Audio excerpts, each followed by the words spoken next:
right, we are live. Thank you, everybody, for tuning in to ASV Collectibles for our third statue chat and shenanigans. You mean shenanigans? Yes, shenanigans. So we have some special guests today, and we also have some recurring guests today. We have Marcos in the house. Thank you, Marcos, for joining us. We have Mr. Legend Lane. He's troubleshooting his camera a little bit, but he's on here as well. And we have not one but two special guests, Mr. Allen, and as always, FBJ. He's like in every single chat, so you know who he is. So thank you, everybody, for joining me here today for our live stream, and let's just have a blast. So, Mr. Allen, how are you doing? Doing great. I feel like I've been in front of this camera since last night for some reason. Well, you look like you've been in front of that camera since last night because I was on with you. So it's like, I don't think he's moved. I know, right? I just got roots planted right here. But no, thanks for the invite. Been looking forward to it. Oh, it's a blessing to have you. Thank you very much for gracing my show here. And then we have FBJ, the man. How you doing today? Good, man. Thanks for bringing me on. I feel very patriotic today, man. It's just like I've been really into the Olympics the last couple weeks because you know I'm into sports and sports family. Me, the wife, the kids. Like we're all about sports. So following everything today with the the one today that I loved it all, but the racing and stuff like that. But basketball, man, that's always my heart. So I made sure I was like, whatever it is, I'm gonna watch that game live. And USA took gold, and I'm so happy for them. So congrats to everybody on the USA team, that took home gold for USA. But yeah. Anytime we can point and laugh at France, that's always a bonus.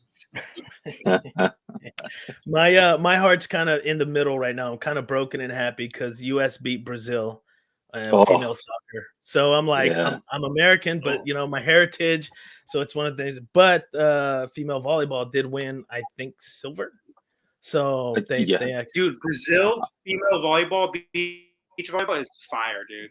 I love it. Yeah, so really I'm with you, Will, on that because like my other background stuff is Jamaicans or whatnot. So like I'm always like, and we like dominate like racing, right? And so it's like every time like Jamaica's up and USA's up, I'm just like I'm rooting for both, and it's just like, but when I see like Jamaica win, I'm like, yes, you know what I'm saying? We didn't do that well in this Olympics. Last year, last Olympics, we like almost cleaned house, but like this time I was like, but USA, man, we actually took home the most medals overall. And I think we were either tied for gold with China or we're like one back. Can't remember. Yeah. But I think tomorrow's still another day. I think the last time we were tied, if I can remember correctly. I think we were tied. Okay, because I remember we're down. So I think we did get one. Yeah. So, but that's the whole thing. I was just like, man, let's beat China in gold medals. Like I said, man, I'm enjoying the whole thing, man. I love it. Yeah, I was watching. I think the female diving. I thought that was kind of cool. I was super impressed with them. The Chinese dominated. They won every like gold in diving. Yeah, they did. They really killed it, man. I was like, man, these girls, no splash in the water. I'm like, how do they even do that? It's just. I mean, Marcos and I, we jump in there, we're gonna splash the hell out of everybody. We're more belly flopper than the funny thing. Olympic belly flopper. With the Olympics, I'm like eating at the same time. The other thing that was funny. So I was going through like the list and stuff like on my phone. I was like, let me see like for today's slate. I was looking at the schedule and seeing who won all this stuff, and I got to ping pong, right? And I was just like, of course, like first, second, and third place was like Japan, China, Korea. It's like, of course, man, because they dominate like ping pong. FBJ is practicing for when he's going to be in the next Olympics for hoagie. I wish hoagie eating time competition or something. Since he seems to be going that time frame now. Lane, I saw. So I didn't know about this until I think halfway into the Olympics. But I was like, wait, when did breakdancing? Yeah. Oh yeah. No, I knew about break. I was like, sorry, but.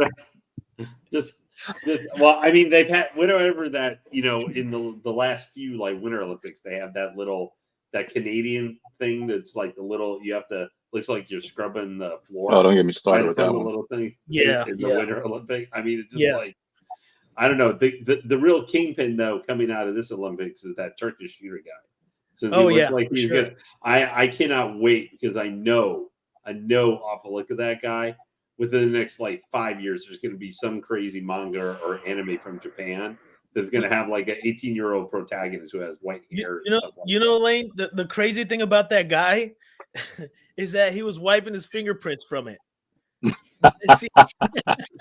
I'm like, wait a minute, is he wiping it? And he's like, shoots it, wipes it. I'm like, that's got to be a habit. Like, what was this? Crazy. Yeah, I know. You know what I mean? But that guy's the real. Even though he was in, I was like, if we ever talk about, that the gold medal winner is never going to be remembered. That is one of the, and also they don't even remember he was in a double thing. So the lady who shot with him actually won. Won it with them. But that guy's the big winner because he's the only person that maybe other than maybe not even the NBA players, we're just going to remember, the team won or something, or LeBron won or something. Mark, the second best player ever in NBA history, probably to the. But Marcos, you're going to be outnumbered tonight, man. If you turn on some of this stuff, just remember. Because if 4 gets 1, bring it on, just like LeBron. Yeah. Well, I will admit in his first couple of years, he was playing 5-on-1 where he was the one. Yeah. At least that first finals, anyway. What about you, Alan? You been watching the Olympics? You excited? No. Simple, straight to the point. Easy. ASP, you can just liquefy it, Alan, and just, I mean, if you had that behind you, would you be paying attention to the Olympics either? Like there's so many colors and ladies and gentlemen and space aliens galore. You don't have time to look at any of whatever's happening. I've been spending almost every free minute pulling boxes out and setting stuff up, pieces that have been in storage for like 4 years. Oh wow! Because I had no place to put them. So now I'm finally I finally have a place to display them. So I've been anxious to do that. So that's been consuming like almost every free minute. I haven't been watching television. Nice. Wow. I can Alan, believe is that other side of the other side done with the shelves or no? Like your all the new cabinets are in. Let's go, dude. I can't wait. So that means live unboxings of your Predator statues when they come, right? No, oh my God. I spent the day. I don't know how Jimmy did that third scale Predator live because I'm still working at it. I've been at it all day. Damn. That thing's a bitch. Okay, that sounds like the perfect for like once, up to like 2K or 3K or something for Godlike.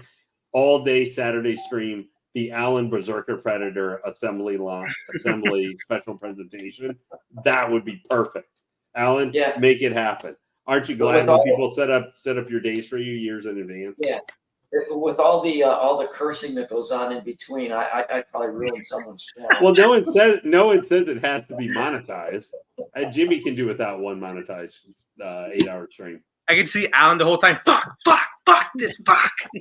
Oh, no. Dude, You get Freddie. Freddie can do a special trip. It can be the Allen and FBJ Predator Assembly special. Between the both of you, that's where Freddie gets to do the lifting and you do the harder part, the reading the actual Prime 1 instructions and figuring out where they're actually telling you to put something. Oh, those instructions suck. They were terrible instructions, man. When I put that Attack on Titan quarter scale we were talking about last night, my God, man, those instructions. Oh, I spent like 4 hours because I edited that video. Well, no, actually, I did it live, didn't I? Oh, yeah, that was horrible. Well, these guys got to watch me early this year, and you guys might remember when I was putting together that Poison Ivy, which was a bigger pain in the butt than I thought it was actually. You guys remember, I spent like 10 minutes trying to figure out where that one, like part of the like damaged rock base, or like piece of a building was supposed to get stuck into like trying to figure out where it was supposed to go and how I was supposed to stick it in, actually to connect it to the base. I spent like 10 minutes going back and forth. Jimmy was like, "Are your glasses okay?" And it took me 10. Then I just kind of went, and I was like, "Thanks a lot." Why did I actually just got notice from Common Concepts? The little piece that I did not get with mine has been received by them, so they're going to be shipping it to me, so I can finally attach and finish that stupid statue. I mean, that glorious piece of artwork. That I heard that piece can be really tough. The Poison Ivy 1/3. So yeah, it's amazing piece. I do not look forward to the day after. I'm hoping like I'm going to be in my apartment for the next 10 years still. So I'm hoping 10 years from now I have to put it to get back in the box. You're talking about the Prime 1, right? That one? Yeah, the human skin. I quote human skin. Oh, human skin. Yeah. Yeah, I much prefer that look to Ivy. The green one. I like human skin Ivy way more than the green skin, like demon look kind of thing. I love the human skin. Like I like Batman in the animated series, so whatever look that is for any villain, usually is what I like. So I love that human skin one. Animated series was green skin, right? Yeah. No, it was human skin. No, but yeah, she was human skin, but she was green in New Adventures. Yes. New Adventures. You're right. Mm-hmm. And then, but that's the Hush version of her, like the original. And then there was like the Batman, which she was green skin, I believe. Again, like it was like a Cartoon Network show. Yeah, there was the Batman, which is Jeb Masuda did like more of the anime looking, had Rastafari and Joker and stuff. That was weird. But she was more of like 14 or something, 15. She was weird. Friend. She was like Barbara Gordon's age. She was nothing is worse than the fucking new Batman anime series. I hate it. Well, that could be another discussion tonight. I hated it, man. I wanted to mention something I guess just happened here today. That we might want to check out. Apparently on Prime 1. The quarter scale Hushback Superman has waitlisted. Mm-hmm. Yep. Yes, it has. I called it yesterday. Maybe you were going to mention that. Sorry, but I just made aware of that a little bit ago. No, it's I was aware of it a little bit ago too, and I called it yesterday. But it's just in the last little bit it happened, like last couple hours. It's insane. And that's why I said yesterday, $100 for an NRD, man. Just jump on it. Don't even think about it, even if you're broke. NRD's only $100. I'm the same way. That's how I'm right now. I'm like, stuff come up. I'm like, that I want, and I'm just like, man, I ain't got it. I was just like, man, I'm just gonna put the NRD down. Might as well. I was just like with the NRD is like $300. Mm-hmm. Yeah, well, I mean, that's what I felt that way with was the PCS Turtles. Like I was toiling over that for like hours, man. Mm-hmm. I had to like chat with these guys. I'm just like, you know what? I'm just gonna put the NRD down because I was just like, I'd rather be up. I'd be upset if I let that pass. You know, because I like the extra features. It's basically the ooze canister, right? I'd have been upset if I let that pass, and then I'd have regret. You know what I'm saying? Not getting it, rather than I'm like, let me just put down on it, and then like worst case scenario, you know, somebody will want the special edition. I'll get my NRD back and transfer it or whatever. You know what I'm saying? I was just like, I'll hold it. I was saying the exact same thing. Like that Superman, literally, you could sell it probably for $200 extra for the NRD, like easily. Sure. Easily. Mm-hmm. Well, I agree. I think that's one worth getting on the wait list because it does have a production of 750. Also, guys, there are other places you can still find it. You can, yes. It's just on Prime 1 right now. So don't be like, oh my God, I'm doomed. No. But Lane, the thing is though, like Jimmy said last night, he talked to some retailers and they said that they're going to be low stock very soon too. So yeah. But it's one of those things where I think because of the production number, because we haven't seen a Prime 1 piece like sell out like that and like God forever. Where this quickly. Like I was surprised. I looked and just saw the other day. I guess it happened a couple months ago. Like the Hellback had waitlisted, but it was like 30 and 100 and 200 or something like that for the different versions.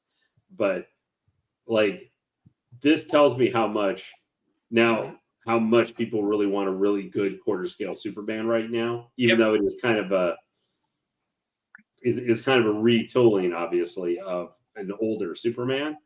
I think that this just tells me where everybody says it's Batman or nothing a lot of times, or Batman related characters like Superman doesn't sell. I'm like, no, if you put out a really good Superman statue or use him use artwork like an artist or artwork from a famous story for Superman that's inspired by that. Superman, if done in just the correct pose, he can still sell. You know, well, I think I don't think it's just the pose either, Lane. I think it's also mainly the portrait. You know, and if you're gonna establish a certain artist's portrait, you better make sure it's comic accurate. You know, to the T. And I think they did a fairly good job with the bonus version on it. It's good. I actually like my custom piece I ordered portrait. That seemed more comic-y to me than the one Prime One's giving. But I think what they're doing is kind of meeting in the middle, trying to get that Jim Lee look, but then make it work with the body type. So that could be possible too. I've seen plenty of good Supermen that have great anatomy, but then the portraits are all off, and I'm like, yeah, you know what I mean? Like that Prime One Superman. Well, not Prime One. They fixed it, didn't they? That Prime One Superman, Lane? No, I mean the sideshow. Yeah, with the different sculpt, with kind of his flying up pose and stuff. Oh, it's all the flying pose, right? They fixed that one. The idea of that is really good, but I think the execution is like actually pretty bad. Like he's kind of happy smiley Superman. It looks like a Vin Diesel Superman. Like he's kind of chunky and buff, you know. And then he's like his portrait was way off too. Yeah. But I think you want the new 52 Superman? You want a slim Superman? For me, I do like kind of like a young 30 Superman. If that makes, I don't like that Superman was even younger. That was like mid-20s. And that was like mid-20s. But I usually like a young, 25 to 30 Superman. I like Superman and Batman. Like Superman's like 30 and Batman's like 40. If that makes sense. I like a big age difference like that. You like Batman? No, I don't like Batman. I do like Batman. Besides him being a mass murderer, him being he's actually worse on the street than the fucking Jokers in those movies. So yes, I don't like that. Yeah. I don't know. He had one of the best burns, I think, ever. Like one of the best burns ever. That Batfleck when he finally told the Joker during the Snyder Cut Nightmare version. The Nightmare version from the Snyder Cut. No, he didn't. I told him. He said one of the best burns ever. Oh, I see. Where one of the best times he ever did that when he told Joker about how Harley Quinn died and said begged him to kill her to kill the Joker, and just that because obviously that version of the Joker was very much established, the Leto one, that he did love Harley Quinn. He didn't love her more than himself, but he did love her. And hearing Batman say that about her is, the thing that almost gets him to attack. Yeah, it wasn't like an abusive Harley and Joker relationship. It was more of a mutual thing. It was abusive to an extent, but I still think Jared Leto. I think he could have been a good Joker, but he went too crazy with it sometimes. And then obviously the directors with him were shit, like David Akers and Zack Snyder. They should have focused more on the love aspect more than the Will Smith and the team kind of aspect. I think they should have focused more on the villain side. Because even my wife was saying it, but you know how like most the ladies are, stuff like that, right? With the the romance and stuff like that. She was even when we watched it, she likes it, Suicide Squad, but she even said she's like they didn't flush out or focus a lot on the Harley Quinn Joker relationship. Characters they wanted to see. And they were the characters people wanted to see in that movie. Yeah, but people want to see it because all right. So how many aside from the Joker 2 movie that's about to come out, none of these movies really flush out the actual relationship with Joker and Harley in the movies. As far as that, I like where they were going with it, but it was bits and pieces. You didn't get too much, you know what I'm saying, of that. So I love that, So but I thought that was going to be established with the Ben Affleck Batman movie. I thought they were going to establish that whole relationship with Harley and Joker in that movie. That would have been nice. At least that's what I had read years ago about it, and I was like, oh, okay, that makes it a little more interesting, right? I don't know, dude. It would have been so tough to do a Batman movie in that universe because he's already killed people. Like, why the fuck is Joker like that? Alan and Freddie and Lane probably know already. I've said it. Like, why is the Joker still alive? He should have been number one. If he's killing people, that guy literally night and day. Or after what was confirmed to have happened. Not even that. Yeah, but I'm just saying, like, in general, like, Batman, if we all know Batman from comics or any other medium, if there's one person he will kill, it would have been the Joker, but he doesn't obviously do it because he'll go down a dark path and blah, blah, blah. He's killing fucking Joe Schmo down the street that he was a thug. Like, bro, like, why is he not night and day trying to kill Well, my rationalization with that is it's one thing if you're coming like in war, right? You're coming at me and then you're defending, like you're killing, right? Like in that warehouse scene, right? Yeah. There's another thing, like Joker literally just walks in, you know what I'm saying? Like he just, what Joker will do, just walks in, no weapons, no nothing. Batman's not just gonna like kill him in cold blood. Yeah. Because you know how Joker is. Joker, he gets his goons, he's planning, he's meticulous. So I'm like, what opportunities really is Batman gonna kill Joker? In the Suicide Squad movie, remember the club scene where Batman's on the hood of the roof, blah, blah, blah. The car, so yeah. Remember he thought Joker was dead? Batman, if he was killing like he was in those movies, he would have grabbed Joker's head underwater and keep smashing it until it was literally nothing. But he looked at him once, thought he was dead, and he left. Like, no. I'm just saying, if Batman was a killer, like he was like maybe Thomas Wayne Batman, remember that version of Batman? Yeah, Flashpoint. Oh, yeah, he's a killer, for sure. Yeah. Batman would have been absolutely, no matter what, like he would have been, like Joker would have been disintegrated from the earth. Like there's not been an atom left. But no, he lets him live because he thought he died, blah, blah, blah. So that's my annoyance of the whole Batman killing. Because like if Batman's killing, he has to kill the Joker. Like that should have been number one. You know what? Your thinking is the same that why people hate on the Superman when what happened with Zod. I'm just like, I'm like, yo, to me, first of all, I love that, right? I'm just like, I like that aspect. Because remember, he's new. He's just fighting. You know, he's learning all this other stuff. He's trying to save the people. Like and literally, people are like 3 inches from getting melted into. He didn't use, and I like that they showed that he didn't want to do it because he screamed that he did not want to do it. Yeah. He did not want to do it. You know what I'm saying? So, I actually like Man of Steel pretty well. I think the Paul Kent death was absolutely retarded. That was stupid. That was stupid. Retarded as hell. But I think the man so fast nobody would see him as he saved podcast. Exactly. Yeah. I just think I think that was Snyder's best movie in DC. I love Man of Steel. I love Man of Steel. That's my favorite. Yeah, it's like a 7.8 for me. It's very good, but the Paul Kent death was retarded. His mom saying, "Why do you have to save people?" That's like completely against Ma Kent right there. So hold up. That part, I'll always speak for that Man of Steel. We already knew how Kent was because they established that Pa Kent, right? Don't use your powers and all this other stuff. Even established on the school bus, he didn't. Clark Kent didn't let all those kids die, and then Clark Kent was asking his dad, should I let the kids die? And then he was like, I don't know, maybe, right? So that's been established. And I know I'm not a dog animal lover person like that, but I understand how people are with their pets, right? They're like family.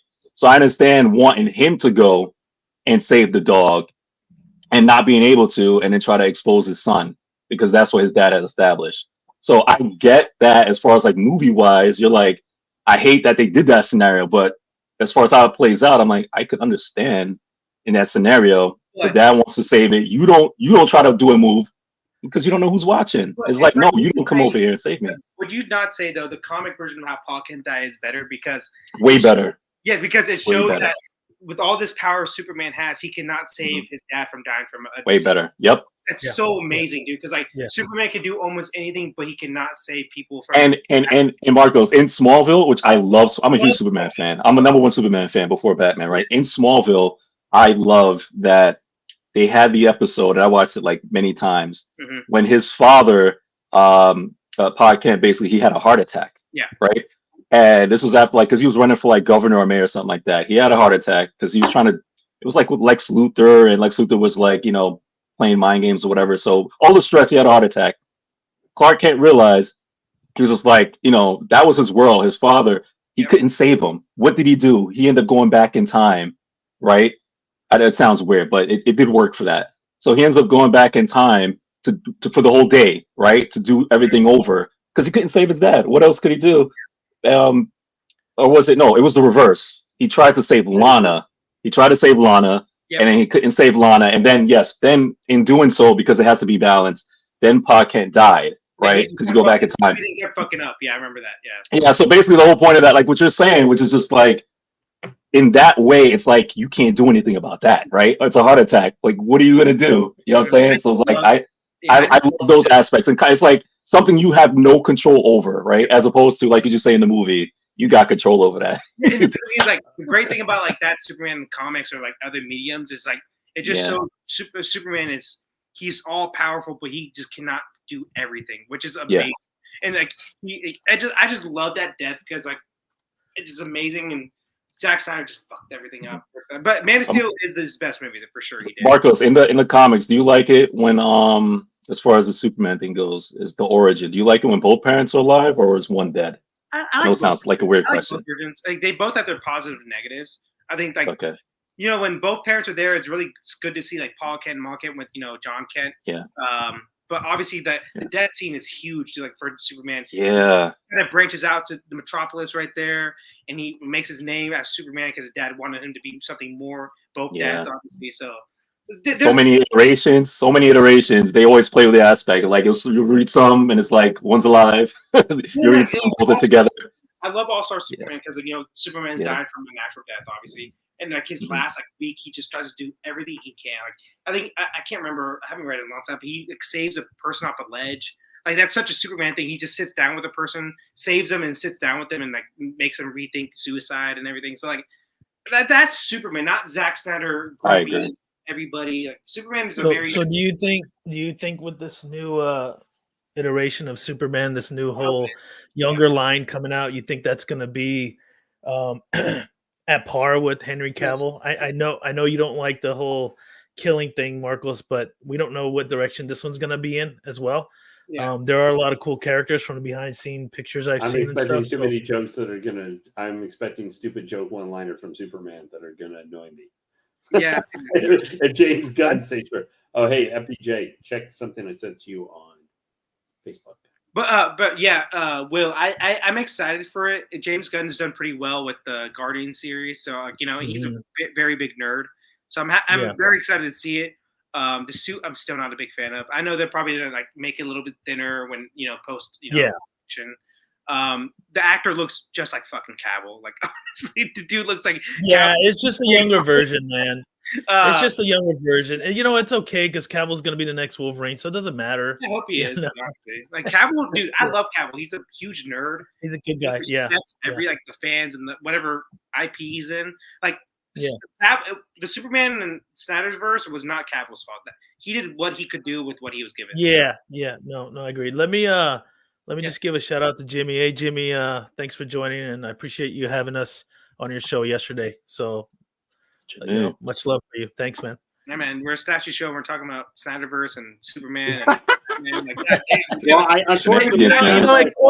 It correlates the statue. We're gonna get to the statue part because what's gonna happen, right? The Superman's gonna come out, this new one, and then all these freaking companies are gonna start coming out with his. They say the same thing with Patterson. They did it with Patterson with the Batman, and they're gonna do the same thing. J&D, FBJ is gonna pick it up because it's it's the newer Superman. I mean, I just see the writing on the wall. We already know it, and especially I'm looking forward to his like Guy Gardner, Hawkwoman. Superman like. Freddy's like J&D huge like $15,000 setup he's gonna have by 2028. He's shaking. I need to downsize. It ain't gonna happen, brother. But I do have one thing just to kind of off topic with the Superman, because I know Alan could talk about this stuff forever next with Lane. So but a little bit of joke there, Alan. The turtle thing we talked about yesterday with the broken canister. Now, there's one thing, FBJ, I got to say about that. I think it's awesome, and you're right. I love that they put real turtles in there. I just feel that the canister needs to be angled inwards. You know what I mean? Like a little more broken. It seems so straight and rigid. I see what you mean. Yeah. Crack. You know what I mean? I felt that maybe because think about it, how did the turtles crawl out at little crack?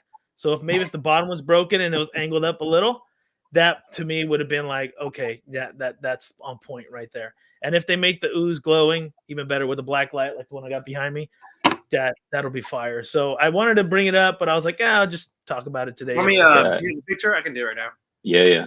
Bring it up. Yeah. Bring it up. It looks too much of a clean break. I get what you're saying, like to make it like more rendered though. It's rendered. like more natural. Like you just drop something. Like, EPS needs to start getting some of their stuff out to people. Well, that's true too. Yeah, yeah. I That's think a I'm really good waiting. thing. I got a buddy. I'm actually going to his house tomorrow, doing a couple of unboxings for him, and he's got the RoboCop, and he's been waiting. It's supposed to come out last month. Now it hasn't come out this month. I don't know what's going on with PCS They and did the just RoboCop post, line. they just did post. There's some delays with RoboCop. They did just post up. It's been delayed since January. I mean, how many more months? I understand that. Ant just did post up on PCS. I'll see if I can find it, which had some updated date stuff. There you go.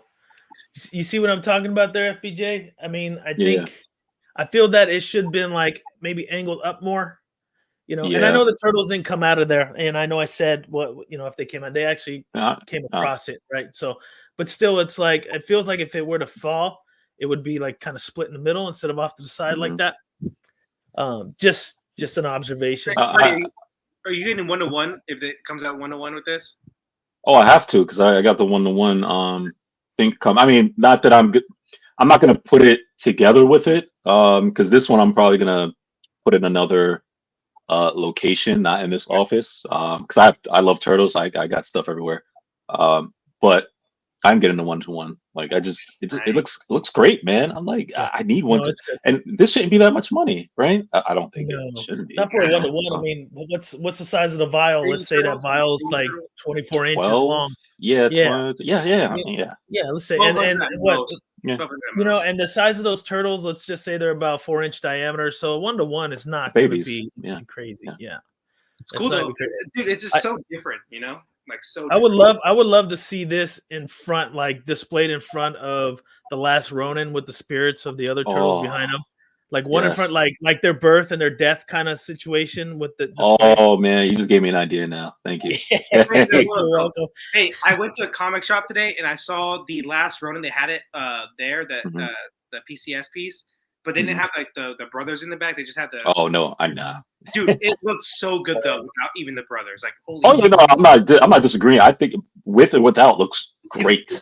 It's just that, but like you know how we are, Marco. It's just like, do we need to actually? I would go crazy because I'm gonna see it and I'm just like, it's I think it's the presence. I think it's the presence of having the brothers behind that really make it, just give you that lack of breath when you see it. It's an awesome piece. They're charging $1,200 for that though. I'm like, oh fuck that. I was like, it's coming in my collection at some point, man, for sure. Because you could get that anywhere. Like somebody's selling it somewhere, some place. Like, oh, I'm sure. I'm not worried about that. Yeah.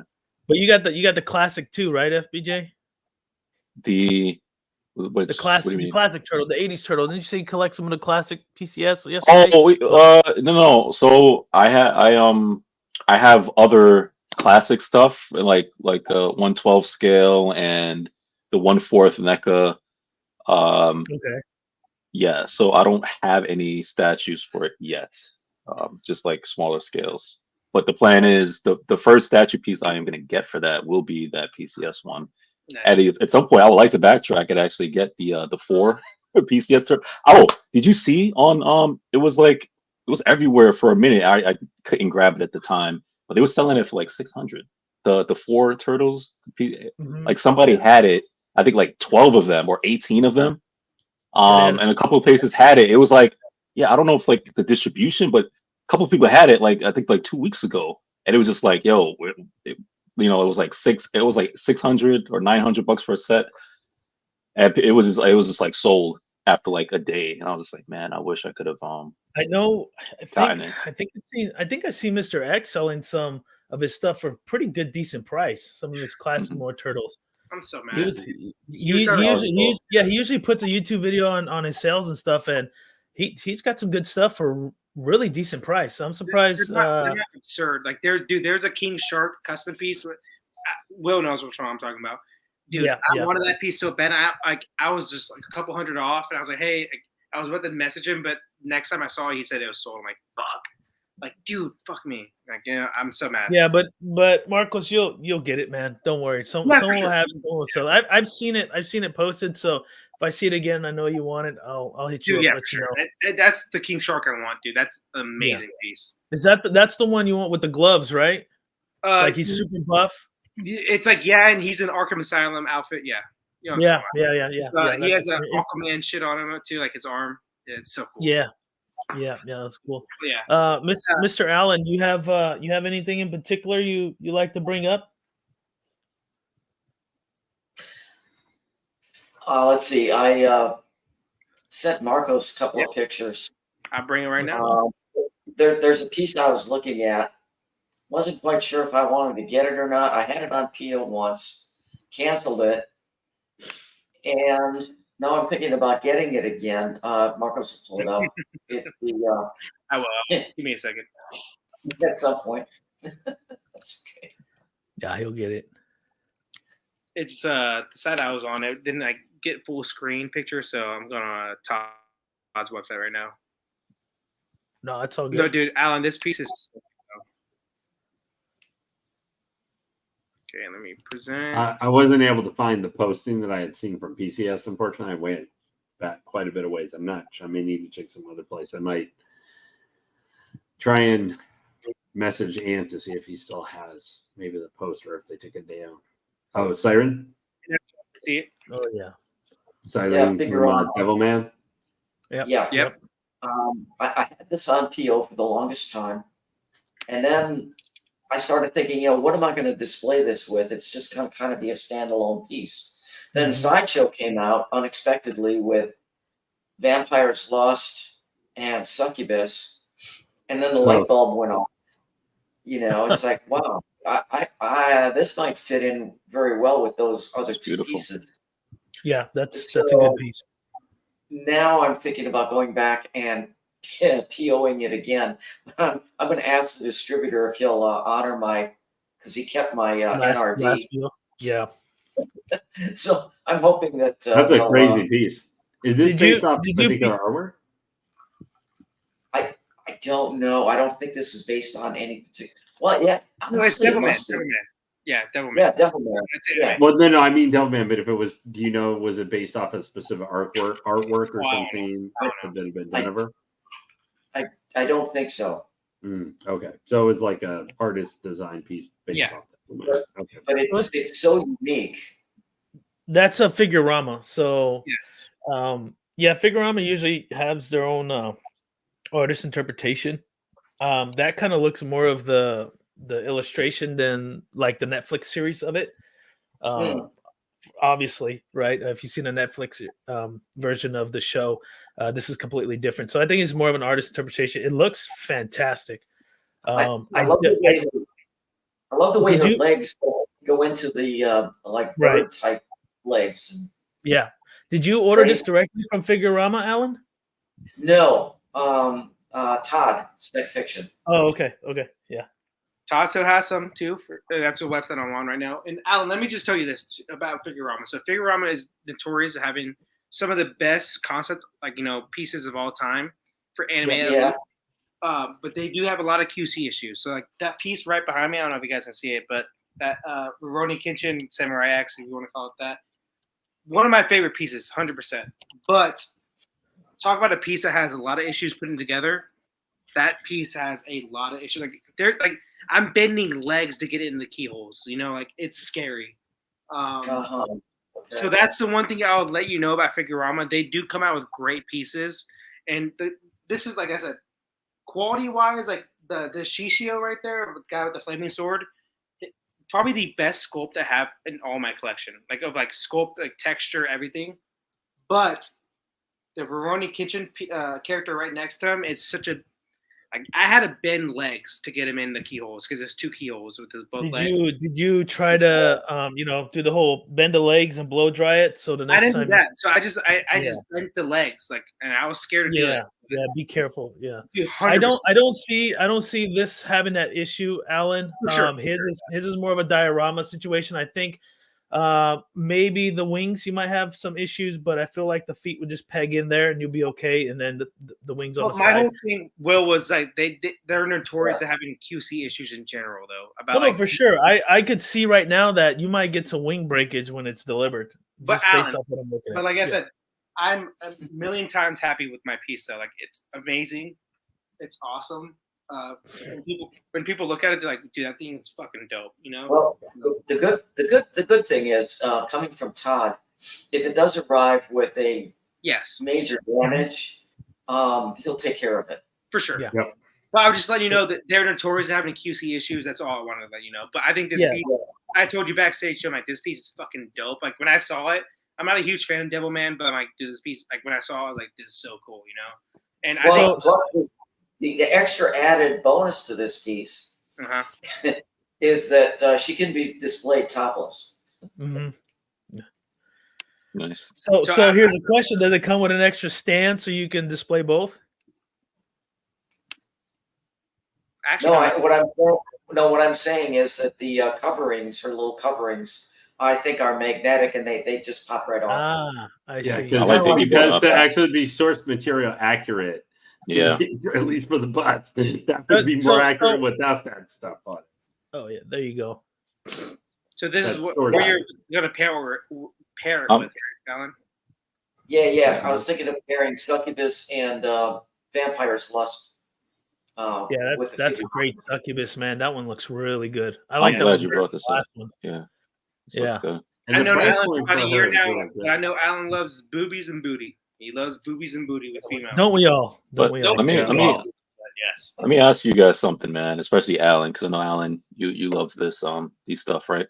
So Sideshow Prime 1, right? I'm like, what do they have against blood? Like, I don't know. Like, what's the thing? Because I've seen pieces. I think Attack on Titan for me was like the nail in the coffin as far as my mind just like going at it. And then the other piece, I know you said you want. We were talking about it. I forgot the name of the other piece. The one I was like, man, they need to put more blood on that, on the base and stuff like that. Vampire's Lust. Yes, Vampire's Lust. Which this piece, like really good pieces. I'm not taking away from that. But when I see stuff like the devil man or whatever, and I think that's amazing. I'm like, see, that's how that stuff should be with these creatures. And I'm just like, but when I look at this, which is just an awesome piece, I see this. I'm like, these kind of like succubus and stuff. I'm like, it needs more blood. That's how I feel, right? I'm just like, they should have something on her body, like on the bay. I'm just like, well, I'll let you know, Freddie, that since in talks with some of these people, it's the licensing that won't let it. It's not that Sideshow or any other company would want to do it. It's the license. So let's say, they come up with a Marvel piece and let's say a DC piece, right? A 52 Superman shoves his hand through Joker and there's all the blood. Well, DC's gonna be like, no, we can't do that. It's too bloody. You're not gonna have that on there. Even though it'd be epic for a collector, they won't have that kind of stuff. So they won't approve the licensing or the art for that. So I think that's where that comes from. Okay. For sure. That's why I push forward customs, because customs you can get at all day, and you can really get. I think it fulfills that character. So let's say you come out with you come out with a Wolverine in Berserker mode, right? And you want to see all that blood on him because he's good in action. But then Sideshow will just make it dry, and you're like, that wasn't really from the comic, and that's not what I want. So that's why I kind of lean towards custom. Don't get me wrong, I have license. I got 3 of them behind me, but I kind of went towards custom because of that. Yeah, because that's always a pet peeve for me, Will. And again, I'm not taking away from any of these pieces because like this, like they're great pieces. It's just that, like you said when you brought up Wolverine, right? Stuff like Berserk, like it's a pet peeve because I'm just like I see certain characters, and then you know what they're about or what the mood is supposed to be, and then it's like you go halfway in, and I'm just like, come on, it's Berserk. I'm supposed to be seeing blood everywhere, or the Levi statue, right, with the Beast Titan when he's like slicing him on his whole body. I'm like, there should be more blood, So, Succubus, hello, like I don't have to say less, right? It's just more blood. So it's just like when I see it, I'm just like, that's it. I'm like, where's the rest? I mean, Jimmy came up with a good point. Jimmy came up with a good point right here. He said you can add the blood on Prime 1 statues now starting at 500 extra. That's crazy to me. There's no doubt in my mind. That's crazy. That piece, because that whole scene is bloody. Like him versus Beast Titan. Everything, 100%. They came out with that piece thinking they were going to do that. When they had that decision to make the blood and the snow and all that shit, they knew this piece was coming out, and they're like, we're going to add that on. If we don't have to put blood on this piece, we're going to make people buy that. So, like, I get it, it's a business, but damn, that's crazy, man. What I'm saying, Alan's gonna spend an extra $500 to get a couple drops of blood on his. He don't want blood that much. Like we can send it to a professional painter and get even better results, probably for cheaper. Yeah, Yeah, Exactly. yeah, Alan and that's has- why, and honestly, like since we're bringing this up, I think it's ridiculous. I mean, it's if you're a wealthy guy and you got the money and you want to do that, fine. Spend the $10,000, spend the extra 500. That's Absolutely. wild. I'm sorry, I don't. It's a marketing ploy for them to kind of catch up on probably being in the negative, whatever, because of whatever the situation. But Yeah. there were so many local painters out there that just blow those guys away. Don't get me wrong, I love Prime One. Like I said, I got 3 of them behind me. Great pieces, but you can get a local guy for cheaper to do what you want to do without having to spend $10,000. Think about it. The piece is $2,000 plus the 10, right? And shipping, you're at And like then shipping. $15,000. Why? Go, Yeah, I you're mean, just- Lane might do something like that, but I wouldn't do No, anything yeah, like that. yeah. No, I think I would just I would rather go buy the half scale freaking what do you call it? The Ultra for Conan? that much money. Dude, for that Alan money, has hey, hold up. For that money, you can buy the whole line of Infinity Studios Lord of the Rings line so far. Oh my You god. basically got There a you whole go. line. Bro, Yeah, you exactly. probably you set aside that much money, 10,000 for one thing.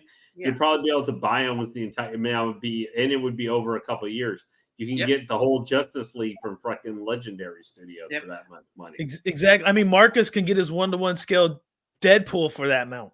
Like 100%. Like that Hot Yeah. Toys, which that is a dream piece. I will not doubt that. That I feel like when I get You the finally get a feel at that Deadpool butt that he's just been beating. guys, you know that I'm making too much money. I'll just say that. Like, when I get that piece, you know I'm doing very well with my life because that's the only 1-to-1 I will get. Is a And Deadpool. he knows his wife won't be serving him divorce papers the next day. Well, what I would think to myself, Marcus, is that you're doing well with your life. But I'm like, I know what you do, and I'm just like, he must be dealing on the side. OF. He's a Marcus on OF. You don't want to tell nobody. That Like, dude, what are you dealing? dealing? 21 Tanner real quick, you know, like Exactly. No, I'm regarding not Prime doing One, that. Do that. Hey, there's any You know, when feds you're here. talking I think Aiden's a fed. I'm not doing that. What was that, Alan?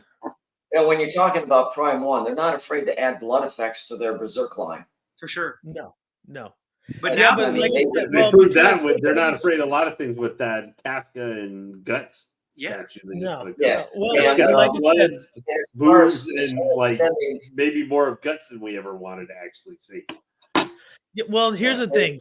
So Berserk, right, is based off of manga. So the licensing group on that probably told Prime One, and it's Japan. So Yep. I think they got a little something going on there. Like, yeah, we need to have the blood. But remember, Japan was doing something weird with their anime where they didn't want to do red blood anymore. They were doing white, and that just Really? looked really wrong. No, yeah, it's it was weird. wrong. That's crazy. Remember back in the 80s. Was that China? I'm sure it was China, it looks like fucking sperm. Like, You're right.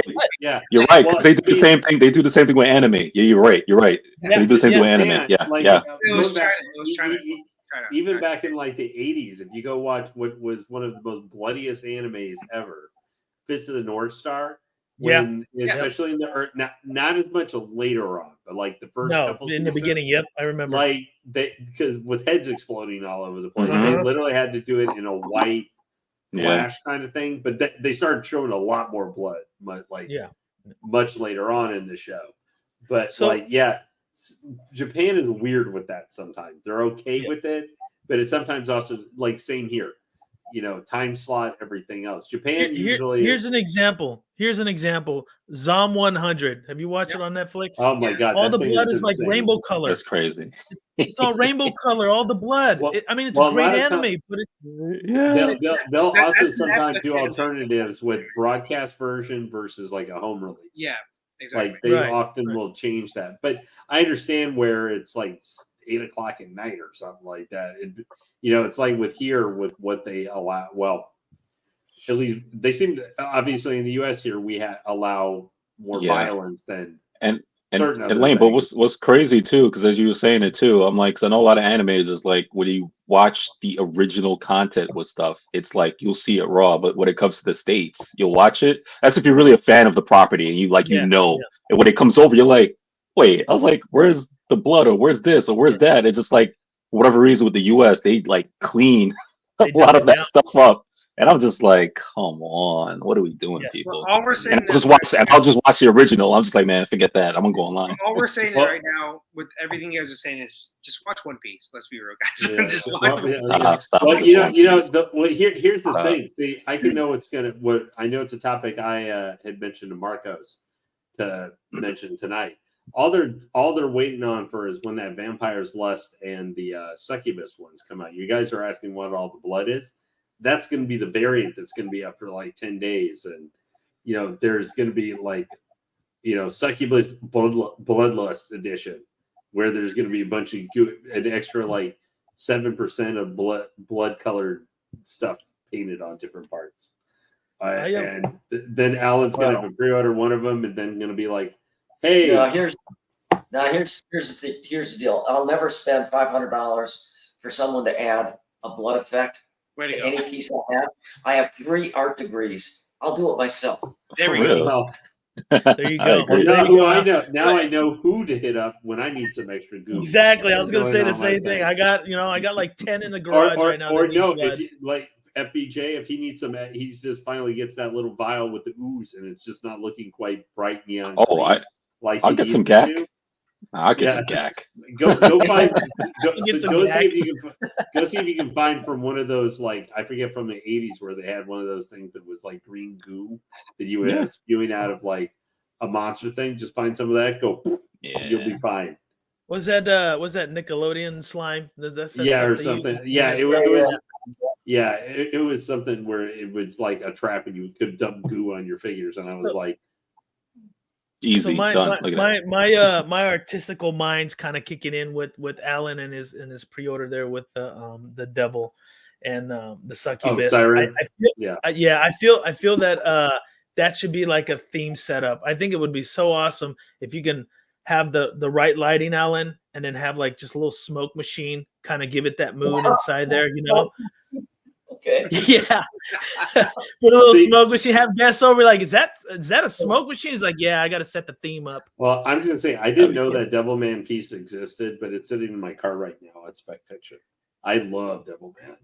I don't like the Netflix. I'm sorry, I don't like the Netflix version of it. It was just too much. I tried to watch like the first 2 episodes, and then like so much stuff was happening so fast that I couldn't even figure out what the hell was going on. No. Like Crybaby or whatever it was just had. It's like, let's cram all this stuff into 10 episodes. It's stuff which is happening all over the place that I couldn't keep. Freaking horrible. The hell was going on? And so Netflix has a very notorious like hit or miss with animes that they produce. So very hit or miss. It's very bad. But One Piece, I'm sorry to say it again, but One Piece is coming out with a new anime that's going to be under the studio that did Attack on Titan. So I told Freddie, you got to watch it.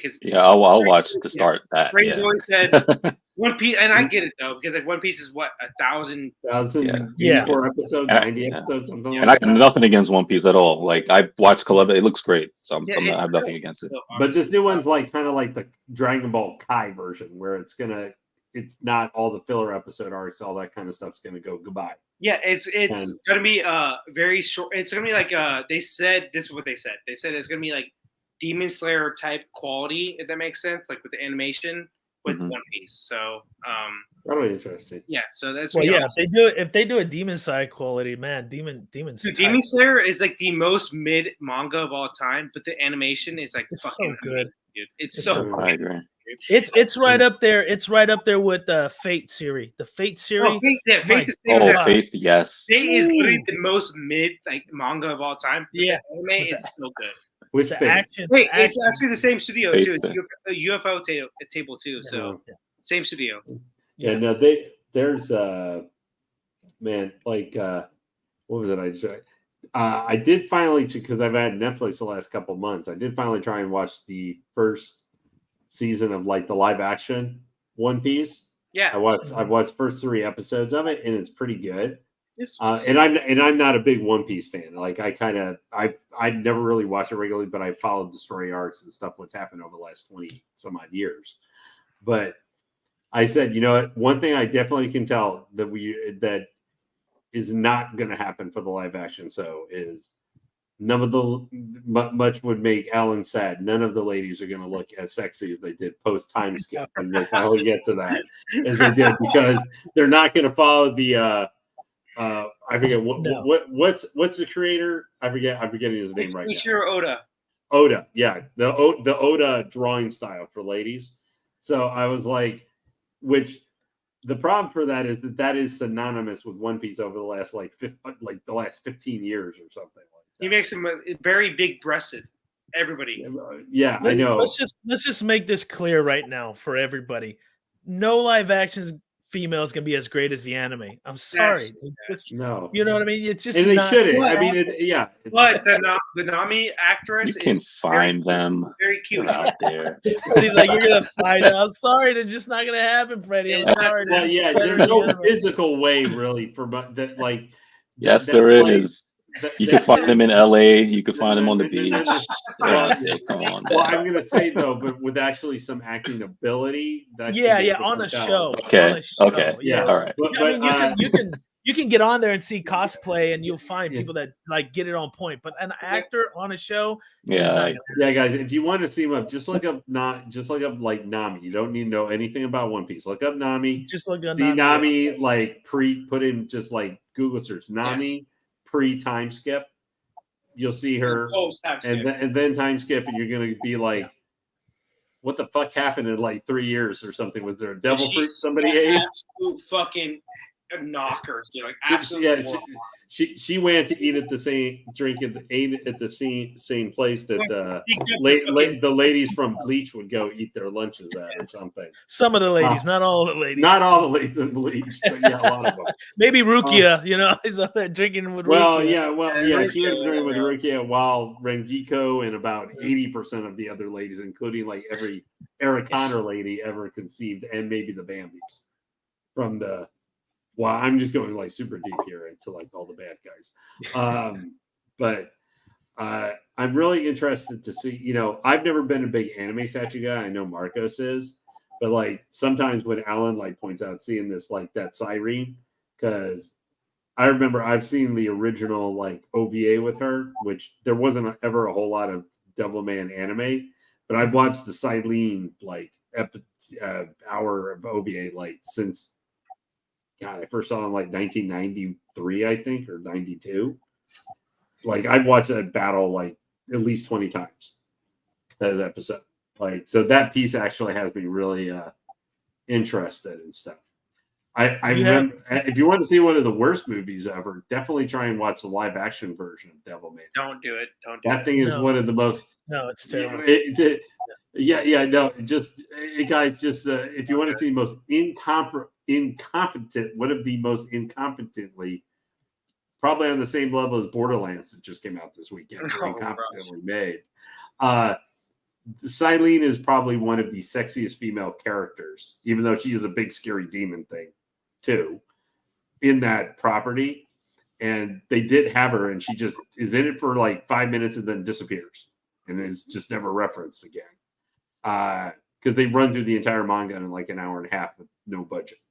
But the actress who is pretty, who is playing her, looks like basically like a lady dressed up in a foghorn leghorn chicken costume. I mean, she looks like a giant chicken. It's just so bad. And she like fights, then is the CGI giant person chicken thing for 30 seconds, then is just gone. And you never find out what happened, don't know what happened at all. It's insane. But that was just like that looked like an incompetent cosplayer's costume trying to make her. But now Alan has me looking at that piece though. Because did you have anything already? You did mention you have that in your cart. You have anything else in your cart in terms of what you're picking up? I doubt I'm going to pick this up. I've got 4 statues on order. I need to get one of them in, which is going to relate to one of the topics I sent to Marcos, because Marcos. Okay. Let's go there. I continually kind of one of the topics I want to talk about tonight was related to one of the statues, and which Marcos has heard me complain about too much over the last year and a half. Because this is like literally the only company I can say I'm aggravated at. with Well, how they let's just be fair. Marcos says you complain about everything, so I never said that. I complain about. There we go. There's a XM. banner. There's a banner. I thought you meant something else, but there we go. No. So for XM Studios, obviously a few months ago, when was it? Was it like 2 months ago? 3 months ago? Yeah, it was about 2 months ago. They put up a video with stuff that's supposed to be coming. And yes, guys, it is a quote a little personal with me for this. But with the XM Studios, I had a topic I want to talk about is I think they've had have they had 2 pieces that were supposed to have been shown recently that are coming? 2 busts for that Queen that had the Megatron and yeah, I think they did show. Are you talking about the releasing? bus? Yeah, the bus. I only saw the kind of unboxing of it. I don't know if it's already been released, but I did watch the unboxing for both of those. Okay, so yeah, I just want to make sure I'm not getting, because obviously some of these companies say similar licenses, so I'm not. But they had obviously put out a list when they had certain pieces that all are delayed were going to be coming, like release windows and stuff. And I'm just kind of interested how you guys are feeling on them as a company. And do we actually think they're ever going to get caught on these pieces, or are we at the point with maybe some of them? Like, are you guys, you guys just need to cancel them if you're not going to get them done? I think for XM, I think it's more of a politic thing, especially with the factory and the licensing and stuff. Yeah. From what I'm hearing, I think that's why things are delayed more than they should. I don't think it's a production issue. I think there's some more politics behind for administrative and maybe financing. I don't know. But go ahead, Will. My bad. Yeah. So I don't think, if you're a true collector and you want the piece, just stick with it. I wouldn't really cancel it. I wouldn't really stress about it. Marcos and I have experience with Sumi art, and they took 4 years, 3-4 years for a piece. It's where you at financially. If financially you're like, dude, I just can't, then cancel it. If you can, just stick with it and go forth. They'll figure their things out, and they'll start releasing the pieces as needed. But it's more a politic thing. Some other companies, and it also depends if, I think they each have their own factories, the big guys. But when you start sharing factories, then you'll start seeing delays. Marcos has Lady Loki. I like to post after we're done talking with this. And that's one of the examples of so much delays in terms of a piece. So but that's my opinion on that. So let me just say this too with the XM. So I know I've talked to people that are behind the scenes. They basically said like the factories, there's a lot of sharing of factories, if that makes sense. Yeah. With the companies, this and that. So like if you have a lower edition size, sometimes they kind of put you in the back burner. So XM has had a lot of they've been putting, they had to have big edition sizes because a lot of pre-orders, this and that. So they've had a lot of been put on the back burner. I know they had their own. Now they have their own factory. They said, I think. So that's why they're expecting more pieces to come out quicker. Right. Sume Art did the same exact thing. Sume Art, they did the same. Yep. They have a whole line now called Bisuchu. I don't know how to exactly say it, but I don't know. It's French. It's like 2 to 6 months they're coming out with pieces now from PO to in hand. So, which is great because the pieces look good and they're very simple. They're not like very complicated.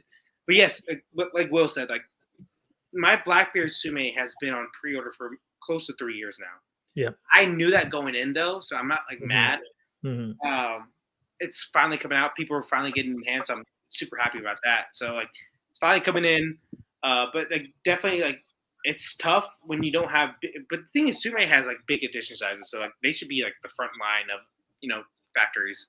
But for XM, I can see why they're having troubles. With getting their pieces out as quick as they can. But now they have their own factory, so we'll see. But yeah, Lane, I say keep the piece. I've told you behind the scenes, obviously, keep the piece. If it cancels, you get your NRD back, and where you got it from is not a cheap NRD. It's not like no, it's not like $80. It's like a good like 200 or something like that. I believe, over right? 300. Yeah, there we go. So that's what I'm saying. Just keep it, dude. And if it doesn't come in, you get your NRD back, and blah blah blah. So like, I just say do it. Like, just keep it. Yeah. The only your NRD back. So the only way around that, Marcos, that I've learned is you can kind of cut in line if you're willing to pay more with the factories. That's true. That's true. You know, it's like if you're going to give me premium But- access, then and I only have X amount of ES, I'll pay you extra. But the They'll thing is, cut you well, in line. XM is not doing great right now. I'm not saying they're No. struggling. I don't know, but they're not. Yeah. If you see their edition sizes, at most is usually 350, 400 at Mhm. most. Yeah. So, you know, and it's 1/4 pieces. It's not like 1/3 pieces. Like they're like 1,500, 1,600. Well, I think also it's the licensing that allocates the amount of ES. So Yeah. if they could make it 2,000, they would. But if Marvel, who else says no, you're only making 350. But the thing is, though, they're making like 300 pieces, like edition sizes for 1/4. So right. I think it just people aren't buying their stuff. That's all it is. And like there's some pieces we talked about on our show, Freddie and Alan. Yep. Like they have that one piece every year. XM does. It's amazing. Like just like out of this world, like Maestro, XM Buckster. The armor up Iron Man that Jimmy exactly. And the thing is, like a majority of the pieces, like that Bane, like there's nothing special about that. No. It's expensive. It's like $1,200. Like, why would you buy that? So yeah, I don't understand where they can design and art direct a Maestro that's like unbelievable. Yeah. And the White Knight, which I think is an underrated piece, and it's another like that thing's amazing, awesome piece. And then they come around with their Yeah. quarter scale Wonder Woman, Batman, and Superman, and they look horrible. There we go. Yeah. Okay, and I think I don't know if they're using the same art directors or the same designers, or if they're cheaping out and using. I don't know what they're doing. It's sometimes Alan, they'll use different people for certain genres of art directing. So if they have a specific art director that's good with Marvel, they'll stick with him, and then they'll get somebody else to do DC, right? Because DC is kind of is a completely different art form than Marvel, right? And also depending on the artist that they're piggybacking off of. So I think that's what it is. I think they just have like a Marvel, DC, two art directors, and they kind of go the way they go. I think they need to start looking for some new talent then. They do. I do. I remember my XM piece I have. The only XM piece I have is that Deadpool one. And that was Daniel Bell. So yeah, Daniel Bell. And that piece is like, I think Sideshow holds him back 100%, like easily 100%, because that piece is so good. First of all, I don't know how that piece is like still standing up to this day. I don't know how, dude. It's a 1/4 Deadpool on a unicorn, like thing off like dude. That thing is. Whoever I know he designed it, but whoever put it together is like amazing, because it's one little thing that barely goes into the base that's holding it up, and it will move. If you blow in that direction, it will move, but it's staying there, dude. I don't remember that piece. That piece have guns? Yes, it has a Uzi and it's a Uzi in one hand, and then he's getting his sword out in the other one. Yeah, I think it just depends on the character, because Marvel's very picky about weapons and bloods for some reason. But overseas they let those overseas companies do guns. They said. Oh, okay. With JC, he said the cigarette with Joker. He wanted the cigarette piece, which I don't like at all. But he said they said no on that. They said no. Yeah. So there's certain things. Two fucking shotguns in hand. Like, oh, that's good to go.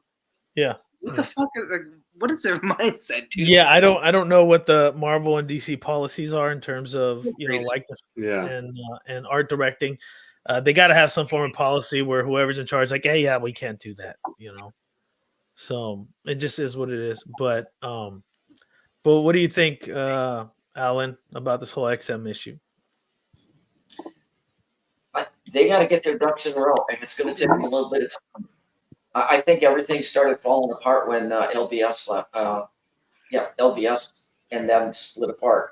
Right. Because I think there was a little bit of envy going on there, because LBS is doing these magnificent pieces in 1/3, and XM is doing these crappy quarter scales that don't even look good, and they're not selling, and nobody's POing them, and there's hype all over LBS. It's like, why does LBS need to be sitting there with XM? I think they did the right thing. They moved off by themselves, and now XM can sit there and stew, because they've lost the best part of what they were, in my opinion. Mm-hmm. I would just say that it's going to take them time to regroup. They're going to have to rethink their and get some new people. And that Wonder Woman is amazing. I love that. I'm close to buying that every day. Like I know it's not out for PO right now, but like, when it gets to PO, every day I'm thinking about it. Every piece that Jay is touching is going to be gold. From the Spider-Man, and they've announced, the Clayface, and some of these pieces are unbelievable, and no one's done a piece that quality in great scale. I love Jay, but he has come out with some iffy pieces like that. Superman's all right, it's not great. Yeah, it's okay. It's all right. Yeah. The Batman's okay. If you want an Alex Ross Batman 1/3, I think it's a pretty good choice. That's pretty decent. Yeah. Yeah, it's good. That Wonder Woman is like that's a kick-ass Wonder Woman. Dude, that thing is fucking dope, dude. My only thing, if they would have done a Jon Stewart, because remember he wanted to do a Jon Stewart with that Green Lantern, he said DC said no, which is stupid.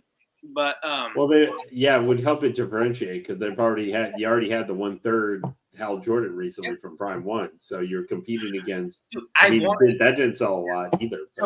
My Green Lantern is Jon Stewart, so.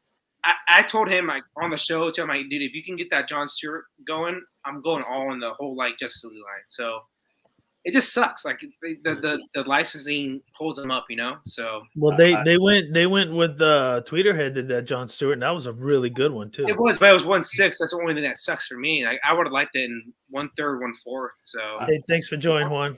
Hey, Juan. I just have to say one thing real quick I do like how Dropship Allen just came in, took aim at the XM Hive, and then just nuked it from orbit because, man, he just blew them to Kingdom Come there. Yeah, love it. Yeah. My issue has been because, I have collected statues on and on since 1996. First statue ever was an LCS, not an LCS, what am I talking about? Chaos Comics, Lady Death. I'm used to my first ever statue, like full-size comic statue I ever bought. It took us 4 of them to come because the first 3 came with broken necks. The packaging. Wow. So I'm used to QC issues appearing. It wasn't a very good first start. But my issues with XM is because as Freddie would know, I'm very much heavy into the Hot Toys collection and stuff. So I have gone in and out, clearing out statue collections over the last 30 years or 25 years, probably 3 times where I've got rid of or sold or gave away entire statue collections when I moved or was like in college or whatever. So I'm personally, I'm limiting myself to really no more than 4 statue pre-orders at a time. And I'm not pre-ordering more until I get some in. Now, part of my problem is 3 of the 4 statues I have on order are Prime 1. So you can be waiting for eternity's abyss. And the 1XM, I've gotten 1XM, Purple Suit Catwoman, love it, which is not a very popular one. That's actually a really nice piece. I love that piece. Just the non-masked head sculpt looks terrible. Right. So I probably maybe one of the most complicated bases they've ever done. Or one of the best bases I think they're doing. I have King Batman Who Laughs, which I think that's part of the maybe production problem is just putting that stupid thing together. But with the Bat Ghouls on it. Yeah. But that one's over 2 years late now from when it was supposed to come originally. And it's not the earliest you're springing it is going to be Q2, I think, of 2025. So for a collector like me who has to keep track of just I need to know what's happening with that piece, if it's coming or not, because there are other pieces I might want to get. I'll just use an example, Sideshow Riddler, because if that Batman Who Laughs, because I have a specific layout, and that thing was supposed to be. I thought I was going to have that over a year and something ago, but I have a spot set aside. It is specifically I bought another piece to go with it. One of the Prime ones I got to go with it because I thought they would look great. Kind of like Mr. Allen was talking about with that Siren and maybe pairing it with that Succubus. Although, Alan, the good thing is it might take, if you end up getting the Succubus and getting the whatever the final price and they put on that vampire lady, statue, they might take both of them together to equal the price of the siren. Well, that's true. Yeah. Yeah, which I think that works out economically really well. But I need to know what's going on in that piece, because if I'm not going to have that slot, I want that for a Batman villain. I might want to get the Riddler. I might want to get the Riddler to go with. I'm pretty sure you could. Well, I mean, if it takes that long and the Riddler already comes out, yeah, I understand where you're coming from, Lane. But I think you should just hold off a little. Give them a little bit of time. It's election season. Maybe they're waiting for whoever's going to. Yeah, I know. I my thing with them is just my thing is just leaving. Like I said, this is a little bit of a personal thing with me that's been annoying for a while. I mean, they still respond better than Prime One ever does about anything. Right. Yeah, sure. But like the way the situation and how silent they've been, like you guys feel a lot more optimistic than I do about them. And and I admit I don't talk to anybody behind the scenes guys or anything like that. That's beyond my feet. I'm just completely coming in as a collector person looking at their stuff. Like I just don't believe that they're ever going to get cut up on all this stuff. I see them folding before I see them getting called up on all these pieces. I mean, I think the perfect person to ask is Freddie, because he's everywhere and he's on every chat, so he should know. That was about where I was going to direct my question. So what do you think? That's why I was thinking we saved him for last. I was hanging back listening to your opinions, man. But. So first of all, I love XM. I'm like, they make some like incredible pieces. And one of my favorite lines that they have in XM is the Samurai series. I'm like a sucker for like Shogun and all this other stuff. Like when it comes to those I love I love that stuff. When I first saw their samurai line was at a Comic-Con.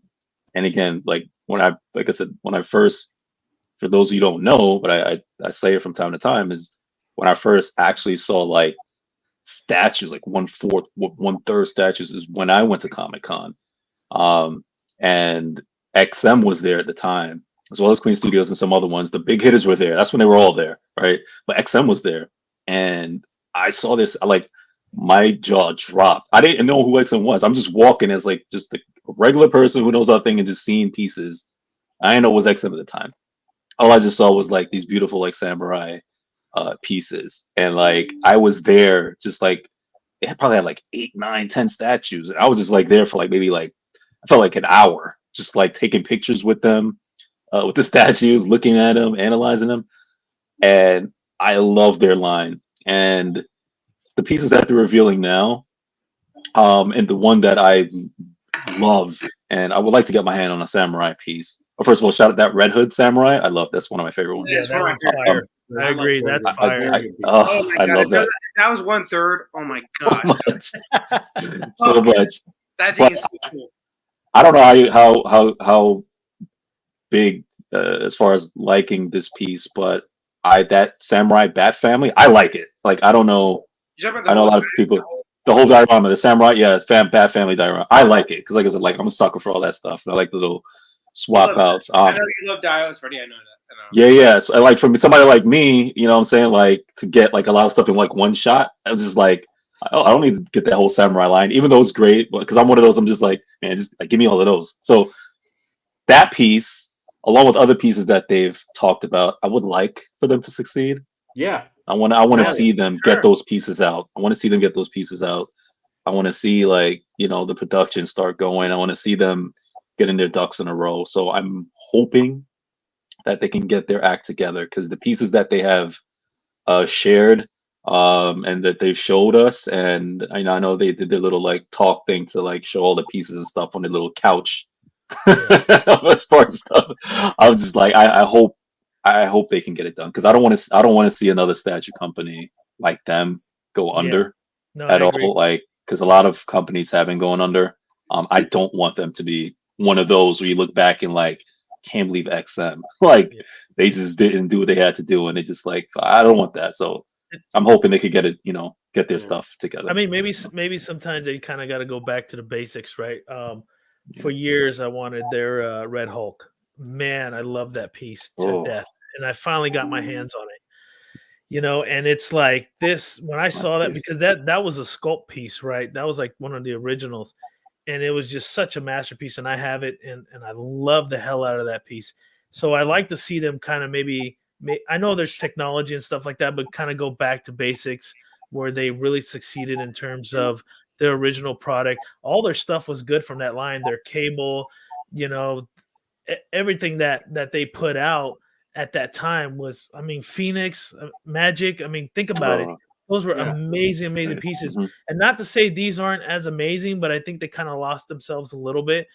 So, and I would hate to see them, fail. Now, to me, my opinion, that Red Hulk is the best in the business. There is a better one coming out soon, but that one by far right now, to me, Yeah. is this. There's none other, Well, right? and the one thing I would say, Joy, like they would try some different things, like were doing some of those Godzilla pieces, which was very different than what they had done previously. Oh, for sure. But Yeah. but like speaking of that, like because what I had looked at way when I was starting to get back into statues, they still haven't put out back from 2020 or 2021 that have been pre-ordered. Godzilla and Space Godzilla quarter scales. There were two huge, massive pieces. So I know people have been waiting for 3 now, and those weren't even on there up through Q1 2025 upcoming statues. And I'm just like, hey guys, you put that up in 2021. That's going on 3-4 years ago. It's crazy. Those need to be priority to get those Sure. done out Sure. to people. And not, they're massive, but I agree. That are old. I agree, Lane. And plus, it's like, okay, so how long ago did they do that Maestro? They did a Maestro before those other ones you're talking about, and they already released it. So it's like, who's prioritizing what in terms of what they feel is a grail, an epic piece? I know. Yes, it's going to affect that. Like they're going to get right first, whatever. Like if there's 400 pieces, which is one of their highest volumes right now, they're going to get that shoved out and put out. Right. But Maestro was $3,600, so it was a higher end piece. So if they got those sold, they are going to get more money from that in the short term. But okay, so think about it here, business wise. So what do you do when every single new piece you come out, it's going to be just like that Maestro? So all those pieces from 4 years ago will never come out. It just keeps going in the back burner. So they got to fix that. They got to get whoever's involved, whoever's managing and directing. They got to fix that situation or send those older pieces to a different factory while they do their, I guess you could say, epic pieces in their own factory, so they could pop those out and get the other. So it's just monopolizing it properly, and I think they're lacking of. Yeah, I know. I didn't mean for like this to be such, but this is one of the few times I've had where like I can actually be in here involved discussing this too, and it's just it's mostly because I'm frustrated because I want that to me. XM, and I'm speaking specifically for comic based pieces. To me, yeah, comic book case pieces quarter scale.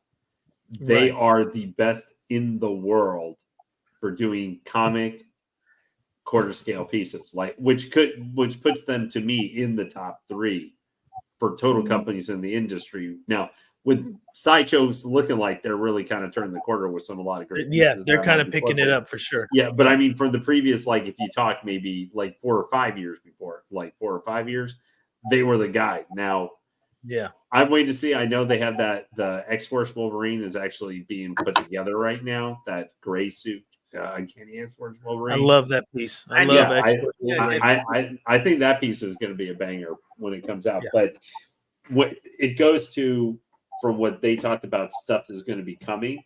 Like, they referenced in that video, like Talia. I heard that and I was like, I'm totally in. Like all my issues or whatever I've had XM, they get that up. I would pre-order that in a second because I want a good Talia Ghul. My expectation for them for a comic piece quarter scale is to be quote a good. Can she be topless? Lane, if I could, sorry, Gil. Lane, if I could just jump in on that point you made about XM being the greatest in the world on certain, like, what did you say, quarter scale DC pieces? I think for comic pieces. Okay, comic pieces. Have you taken a close look at some of the Prime 1, the tactical Batman on Throne, the Batman versus Killer Croc? I mean, those pieces are epic. I don't think XM doesn't have the the personnel to design a piece like that. I don't know Not that right night, But I'm speaking in the last 4 or 5 years. I always associate a prime one with third scale, not quarter scale. No, They- but yeah, I know. they- But they're coming out. They're quarter scale Yeah. line, quarter scale line, and those pieces are drop dead awesome. But, Oh, yeah. But Alan, it's like I mentioned before. It's each company has their hit and miss, right? So those pieces you named, yeah, they're amazing. But then there's going to be some pieces that aren't going to be as amazing. Be like XM did it better, right? So it's kind of like a bias thing. It's preference, right? Some people want more prime ones. That's true. That's true. Right. It's art and it's subjective. Right. It's very subjective. Yeah. So I think that's kind of where Lane's going from, like his opinion and his vision of what he sees and doesn't see. He feels that they're the better one. Oh, I still think the best statue company, just for the whole enchilada for everything they produce. To me, Prime One is the best. Now that's like like XM is in the top 3 or 4 for me, just total. I think just in that specific lane, and I don't even mean right now, but I mean I would previously always put them as they were the best at that right now. I was curious, Lane. Did you ever order that Robin King from XM? I hated the Robin King. Oh, did you? Interesting. Yeah, no, it's not for the Robin King. It's because it has the Darkest Night, which is the big scary, because that is the final form of the Batman Who Laughs. F-bombing, hate that. I despise it. I absolutely hate it. The only thing I remember ever from that form is him freaking taking a planet and smashing Perpetua, the other main villain, in the face with the planet. I hate that form. I hate it so much. And sorry, I am. I know. I'm sorry. Yeah, I'm sorry. I just because hey, this is what this channel's all about, man. Just let it out. This is a therapy session for everybody. But I'm a big fan of the comics with this and everything, and I love the Batman Who Laughs.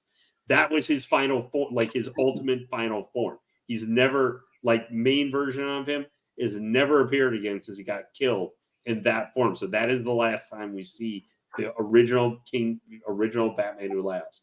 Was a big blobby black monster looking thing that looked like a reject from freaking Berserk. Like it was a rejected design.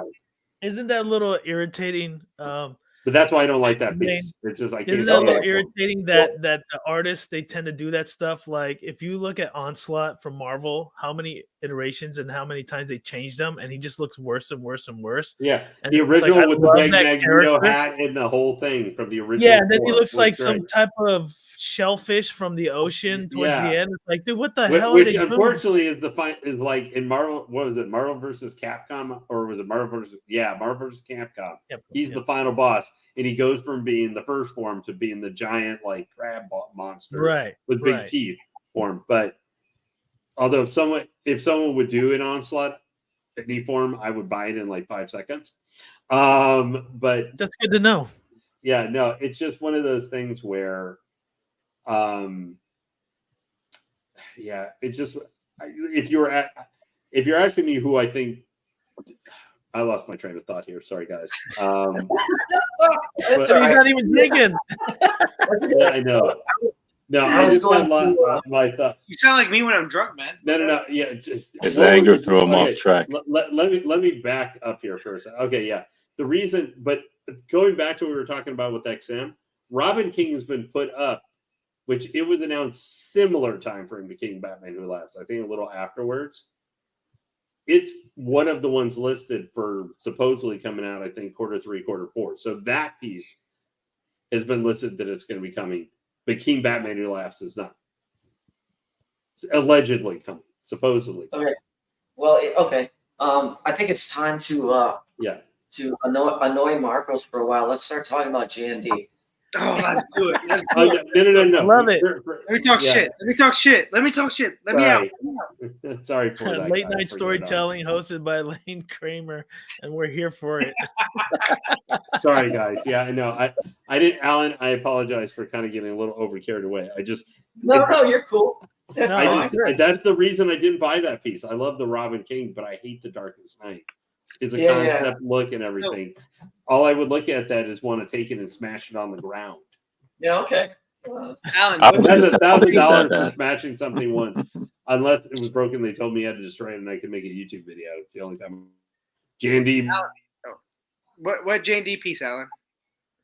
Oh, I mean, they got a bunch of new ones coming out. I mean, they got, Jimmy just posted, Neo. and I think they will do Neo. 100% they would, because their competition is Prime 1, if that makes sense, you know? Yeah. So every time they come out with a piece in 1/3, it usually is right after a Prime 1, or they come out with like a Prime 1 piece like right before it too, you know what I'm saying? Yeah. So yeah. Do you think it's more Prime 1, or do you think it's more Blitzway? I just They're Blitzway. I think that's a good question, actually. That is a good question. Yeah. I think it's Blitzway, because they come up with the schedule, right? Like they have to. Like I'm pretty sure. So. Ooh, that would be cool. Yeah, I agree with Aiden right here. If J&D did a Riddick line, oh man, I might have to jump on that one. That is. I'm so excited about their Berserk line they're gonna do. Like I know they said it's gonna be Guts. I hope it's gonna be Yeah, but if they do it like the One Piece line, you're not gonna like it. I actually do like that Whitebeard. It's just not 1/3. If that makes sense. If it was a Whitebeard 1/3, he'd be because fucking he's like 20 feet tall. Of course, he'd be like 2 inches tall. I can't imagine J&D doing a Berserk piece that's going to compete with what Prime 1 is doing. Yeah, maybe I'm wrong. Yeah. I can't see where it's going to be like leagues, but I mean, I can see it being as good, but I can't see like leagues better, other than charging you like $1,300 more. The J&D, like I was interested to see. I know that they just showed they're going to do an Aragorn, like allegedly later this year. Maybe that'll. Has it been crazy that Arwen is still sitting directly on their website where you can order it?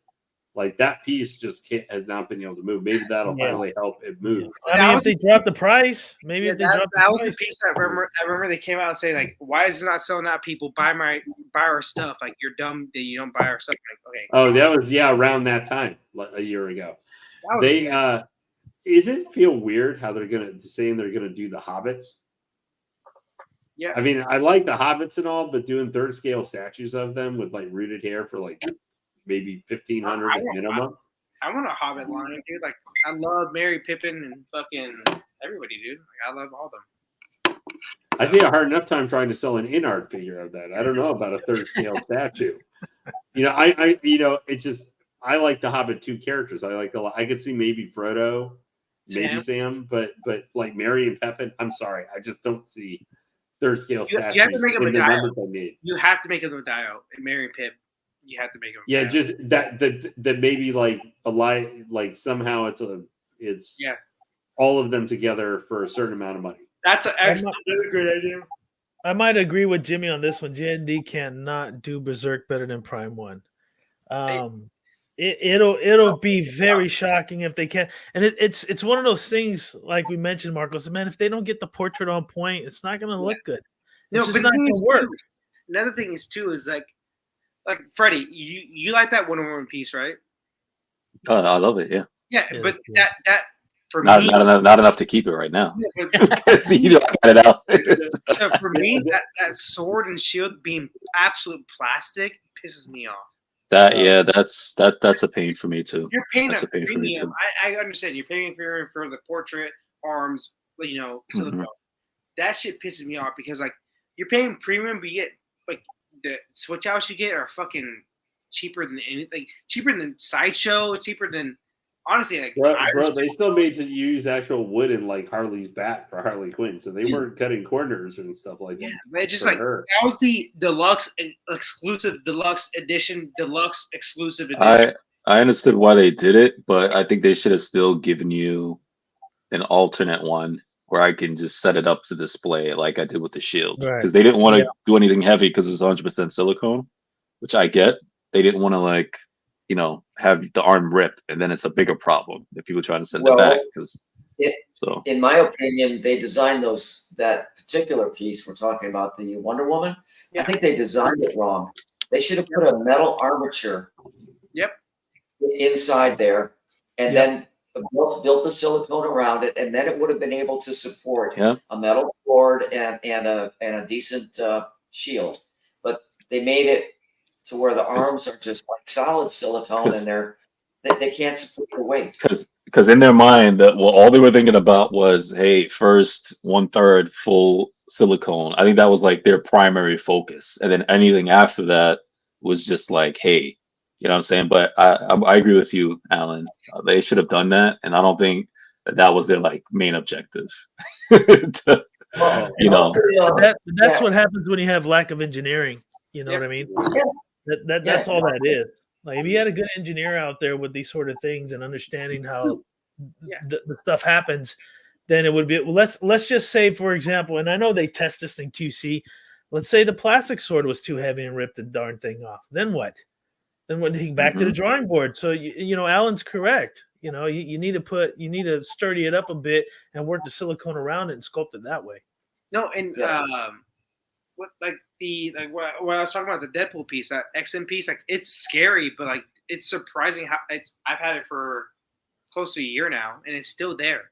You know what I'm saying? Like that piece is hanging on. So that's good engineering, good design work, obviously. Yep. So the fact that J&D couldn't get on their premium edition, exclusive edition, premium edition piece, they couldn't get anything more than a plastic piece of The platinum edition. That pisses me off, man. Like, but the portrait looks amazing. I think that's the best gal The portrait's piece. fire. Yeah. I think that's the best gal piece portrait wise. Oh, For sure. for sure. By far. Next year, 2025, the only thing J&D is going to have to do right is when Freddie and Toshi are lining up with their credit cards so they can pre-order that Eve Stellar Blade statue. Oh yeah. Oh yeah. Well, at least Toshi anyway. Toshi like sent me a He loves picture. Toshi sent me a picture. I guess someone pulling up Arwen's like backside of her dress, and I was like, But my thing is, I don't care about weight with pieces, especially with like additional pieces. I just want quality, if that makes sense. So, well, you're not going to get. This is a misconception with a lot of collectors. You're not going to get weight with everything. yeah, You know, exactly. do the shipping stuff. They call it hollow casting. I've done some of it here at home when I've done some hollow casting for some stuff. So they're going to do that to cut shipping prices, right? You got weight plus bulk. They're like, okay, what's the easiest thing? Well, we can't make it smaller because we promised the size, but we can make it lighter. So like the Batman 1000 I have, the house is hollow. The house is not 100% solid hollow. piece, 100%. right? There's a 1/2 scale Queen Studios Iron Man. He's not completely solid either. The head's hollow. So there are a lot of, hollow casting they do. And you're paying, if you think about weight and statue and it's supposed to be solid and that's where you're getting more bang for your buck, that's not necessarily the case. That makes sense. You just want the quality and the detail. I don't want, but for the J&D price, dude, I don't want plastic. I don't want any piece. No, I agree with you. And like Freddie, I get what you said. That's like, a good point. Why they did it, but they should never be a plastic thing. It should be. I agree. Yeah, I think it should be at least metal with pieces, or I don't know what else you could put there. Like for the shield and sword, what other material could you do? Diecast.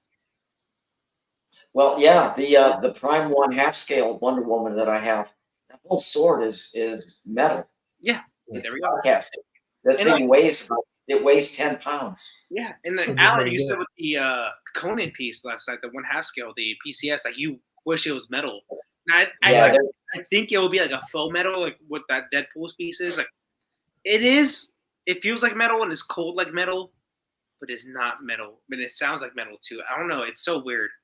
But I think that piece will be just like that. If that makes sense. So I mean, it just depends on what type of metal they want to use as well. I mean, you can find some form of light metal. I mean, you're not going to get, vibranium or anything, but you can get something. You can get something light enough, so we're happy with it, right? It's like, don't give me a PVC sword for a 1/2 scale Conan. I don't want PVC sword, right? I put it in front of my window and the sun will melt it. That's not what I want. Back to that J&D piece, like Freddie and Alan, how much was that? Like that Wonder Woman Deluxe Edition Premium edition? 3,600 plus shipping, I believe. And Yeah. like, you got plastic in that. It's tough, man. What killed me was when collectors were getting it in hand, and thankfully I didn't have that issue. But when the sword was warping, people were getting it, and then they got the sword, and then you see like the warp in the sword. It was like bending, and I'm just like, it's a sword, man. It's the fact that I'm looking at a sword and it's like bending, warping. Yeah. I'm just like, that's a no. That's a no, and it upset me. The good thing right now, we finally get to see Lane's face. His camera's working. We finally get to see him. But yeah, that sword warping, man, that's a no in my opinion in terms with even like swap outs and things like that.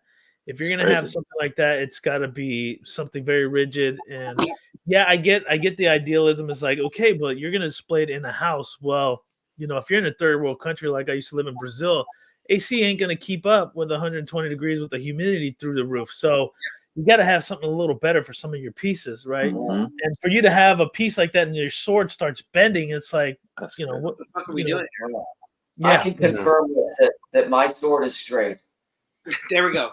You and Freddie both got a good one. Same. It just sucks that proof. Yeah, it sucks that had an issue. Take a picture, Alan. We know why they had the issues because and we know why they had the issues because it was like fucking cheap plastic. Like honestly, that's why we knew it was that issue. So, like I said, I think the portrait is the best Gal Gadot portrait I've seen. So, well, I mean, and think about it this way, right? And I'm gonna use the 1000 example. And I think they probably started with this, maybe some newer pieces. The mixed media. The mixed media doesn't necessarily mean fabric. It can mean other types of plastic and resin, right? So this whole cape right here, that's all PVC, right? So because imagine that being a solid polystone resin cape, that box would weigh like 200 pounds. Yeah. There's just no way. And the breakage you would get with it. So I think they're trying to implement all these little things and just seeing where it's at with collectors. So that's why you get certain pieces like that. But I do agree when you get a masterpiece, let's say like that Conan with that sword better be metal. I'm sorry. Oh yeah. And the hair better be rooted too, low key. It should be rooted. Well, it's like Freddie said yesterday. If it's 1/3 and above, it's got to have rooted hair. You just like, especially for a movie character, yes, 100%. Yeah, that's crazy, man. Yeah, I agree. And I think if you can root up a ton of wool hair for the freaking like howling werewolf, you can get hair on. Right. Arnold Schwarzenegger. That's an absolute dust monster though. That howling piece, like that thing's gonna collect dust like a motherfucker, dude. You better have a fucking like dust like collector or whatever, that machine. But you have to vacuum it. Yeah, dude, vacuum it. Like literally, you just started. You got cats at home. Well, that has me worried because they're talking like, I guess depending on that amount, like they're going back like William that's supposed to go with that Marcus they might do him like fully rooted. And I was like, I don't know, for like William, maybe just doing just regular polystone would probably be just fine for that piece, especially to go with Marcus since he's all polystone anyway. But J&D is kind of in a weird place right now. I do think, and obviously I own several J&D pieces. I just haven't anything that gripped me enough that I wanted to go buy another one of them. Yeah, I'm with you on that one. Well, especially for like with the Platinum Wonder Woman or some of those things, some of those pricings for those once a year drop they're supposed to be doing. But I feel like J&D is starting to feel the pinch a little bit for their pricing that they have for their items and stuff. That, because even some of their pieces are sitting. And I think it has a lot to do with just how expensive they are. Yeah. Just as a base, like they're not the most expensive every piece, but I think because on average they feel like with J&D and the collectors that have J&D pieces, like diehard J&D fans, it's like very cult like, dude. Like I feel like even if it's a bad piece, that even like a J&D collector's like, oh, it's still good though. I'm like, okay, calm down now. You can at least say it's a bad piece. You made a bad investment. Like there's pieces I have. I'm like, yeah, that's a bad investment. Let me tell you what's funny about that, Marcos. Right? So you remember their Joker, right? I think that was the first one they did, right? That Joker. People panned that one. I know that. Yeah. So, but the thing is, now that they have their little their daughter company, Yeah. Kojin Works, right? So now Kojin, they have their Joker that's in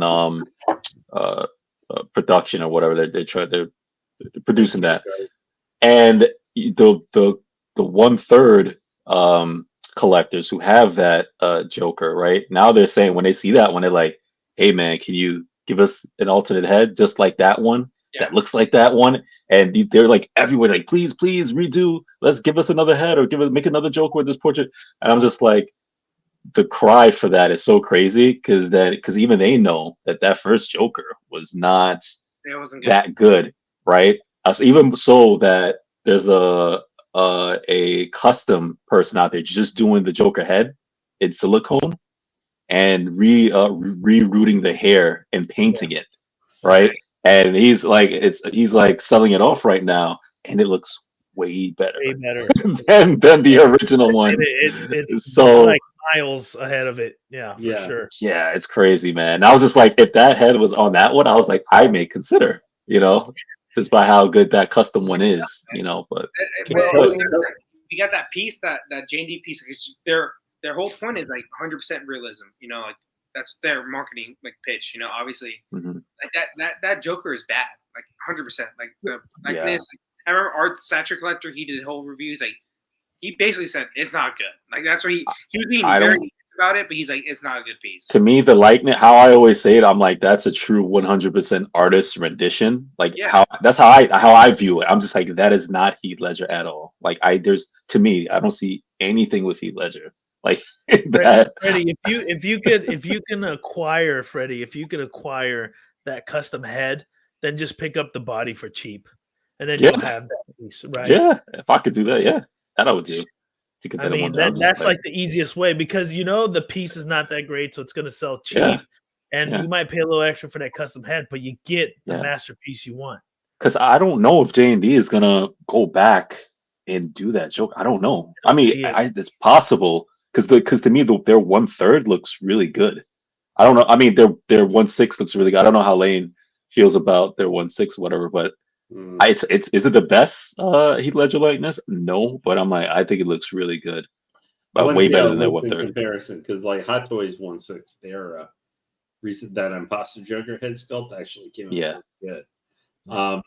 J&D, I just like, it's weird what their position is because of how they've been like Kojin. I don't know what to think about with them, like the Harry Potters they got coming out. I'm like, I've called the Ron Death Stick Ron, because I always call him that because he looked like he went and bought some death sticks from Clone Wars Anakin Skywalker from the Ahsoka show. If you see that sculpt with this silly, stupid grin.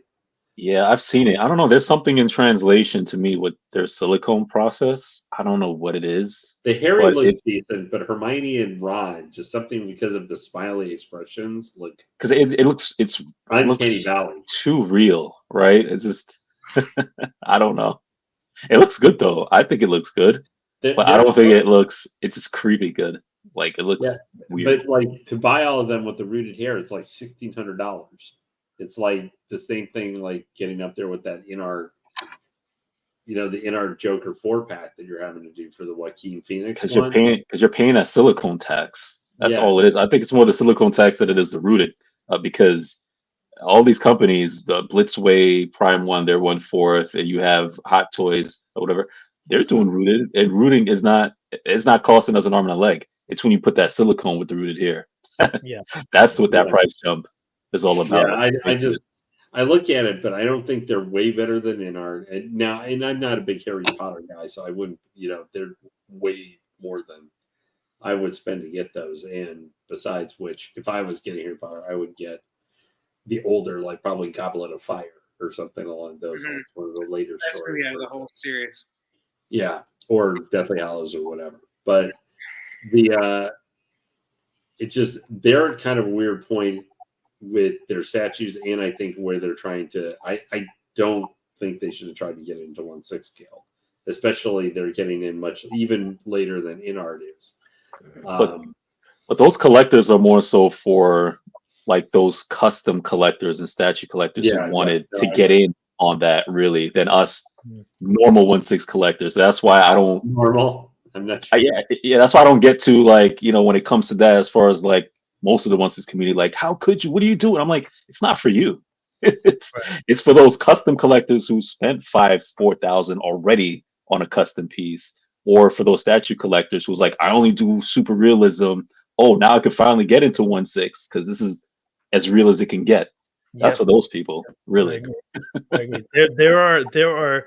You'd be amazed of the custom 1/6 collectors that do literally the best portraits of any actor you'll see. Incredible. Better than any of these big companies. I am super amazed. There was one Scarlett Johansson that someone did that was 1/6. Oh my gosh, she was in her Black Widow outfit. It was the best I've ever seen. So yeah, if you're 1/6 and you want that certain portrait, there are certain groups out there that just do the portraits and just make it fit with what you got. It's an amazing thing that what some of them are polystone. And they get the likeness better than silicone. Yes, it's that's crazy. The thing. Yeah. That's why I say I think there's some translation that's lost in silicone. I get the hyperrealism, but there's something that it's not for all of them, but it's something to me like it's lost. Like, I don't know what it is. It's weird. So we'll kind of move the subject a little. I wanted Marcos to pop this up since we brought up XM's Maestro. So there's a custom company coming out with one as well. You guys might have seen it. I don't know if Alan's seen it or Lane, but I'm really digging this piece. I'm really digging it. I know XM is XM, and a lot of people might disagree a bit, but I'll let Marcos pull it up. It does come with 2 portraits. I do like the base. I wish things were a little staggered a little bit on the base, but other than that, it's a very hot piece. No, I like it a lot. I think me and Will talked about it. Is that Maestro piece is super expensive, and I think for me it's worth the money. Obviously, it's but this piece is like you're getting. I don't know if it's worth the money. You're getting a very similar piece, but it's still very good too. Yeah. So the price of this one, it's a lot cheaper than XM's piece. You guys see it? Yeah, we can see it. Wow. Yeah. So it does come with two different portraits. Whoa, that's not it. Where can I we can talk about that one later for Alan. That was Will, not me. I'm in me and his group chat, not anybody else. Okay, I'm in on that one. All right, we're gonna talk about that one next. So that's not the topic I want to talk about, but we can get to that one next. But yeah, I mean, Freddie, what do you think, man? I think this is a pretty epic piece, man. For right now, I think the early bird for this piece is $990. I love this piece. I like the trophies, man. Like how it's just like sitting on the page. This saves a lot of space. Well, there's a picture there with the scale, but I love how he's got Captain America's shield wrapped around his wrist. I love all of that, and you know what? There's also a custom team or somebody's like if you have like that the Maestro, there you go. They actually have like alternate like additional like heads and pieces to go on top of it. Like this right here looks like, man, you get them all. Yeah, you get them all. It looks amazing, man. I like how they just like on the base and like I said attached to everything. Is that a spear going through Wolverine's helmet? Man, that looks. You have to. Marcos has to find the back. There's a back piece picture to it to see that. Right here, right there. Portrait looks good too. Yeah, right there. Yeah. Yeah, that's hot. Yeah, I do love the base, but Jimmy said it. It looks good, but this custom company hasn't delivered the quality as people would like in terms of what they see with the render. I don't know if this is just a prototype or if it's a render. But I saw it, and I know we talked about XM's version, so let's see if this custom company can really pull 1/3, it 1/3, no. or 1/4. Got to be 1/4. This is a quarter scale, yeah, there's a quarter, but it's a big quarter scale. It's as big as almost as big as the Hulkbuster, right? Almost. Yeah. Almost as big. This is well. If you go back, the measurements are there, and then you can just do. I can't see it from here. If it's the height wise, if it's 100 centimeters. That'll be around 40 inches. 60 millimeters, it says. 600 millimeters. Yeah, 660. 660. No, 60 millimeters would be super tiny, bro. I said It's 660. oh, 660. 660 millimeters. Yeah. So do the math on the 660 millimeters in inches. I think you're getting around the 36 inches around Yeah, there. for sure. Yeah. So it's an epic piece for sure. And if you're a Hulk collector and you like this, This I, looks good. I just thought it was cool. And we talked about XM's version. So I kind of want to get each person's opinion. Alan, what do you think? I have to be honest. Be honest. I That's am. the whole I point. don't think there's any comparison with this and the XM.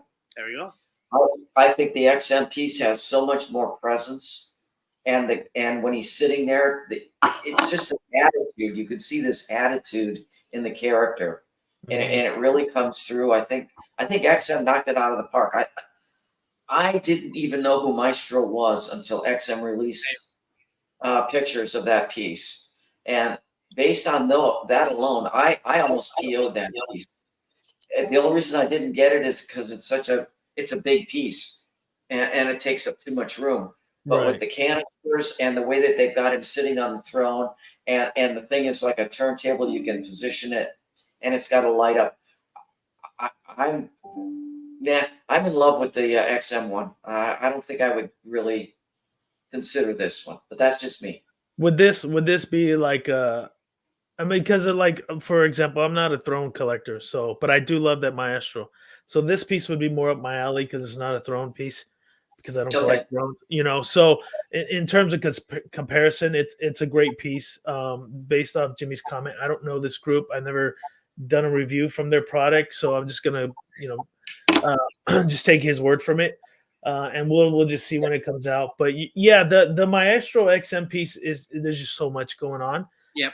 And this right here is a little more condensed. It's kind of does all of the above, just more condensed, right? So you don't have the vials, you don't have all the canisters and things like that. A lot cheaper, right?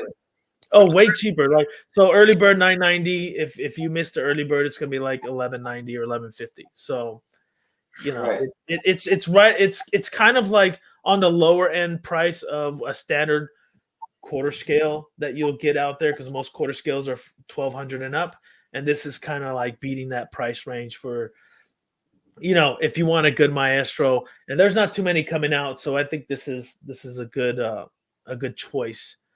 Freddie. Mhm. Yeah, especially if you're not doing throne, because like you said, not everybody wants like throne piece, man. Right. Like, which I agree with Alan. I think it's like that XM piece is better. But again, for somebody who just don't want a throne piece, I think this is really good. Yeah. Lane.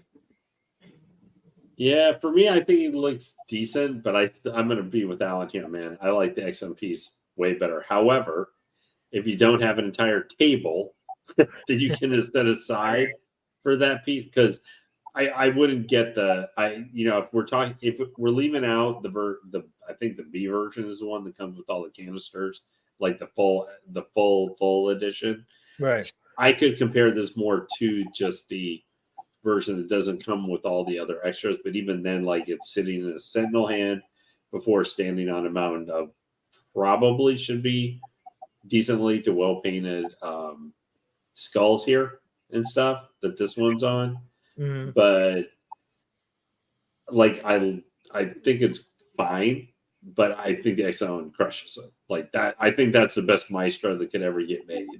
I don't that one. I just don't see how you're going to do something of that particular character better, because like literally it throws everything in the kitchen sink that is associated with the Maestro, and has parts that you can move around, as well as like the base is rotational. I just think they nailed that version of the Hulk perfectly. Right.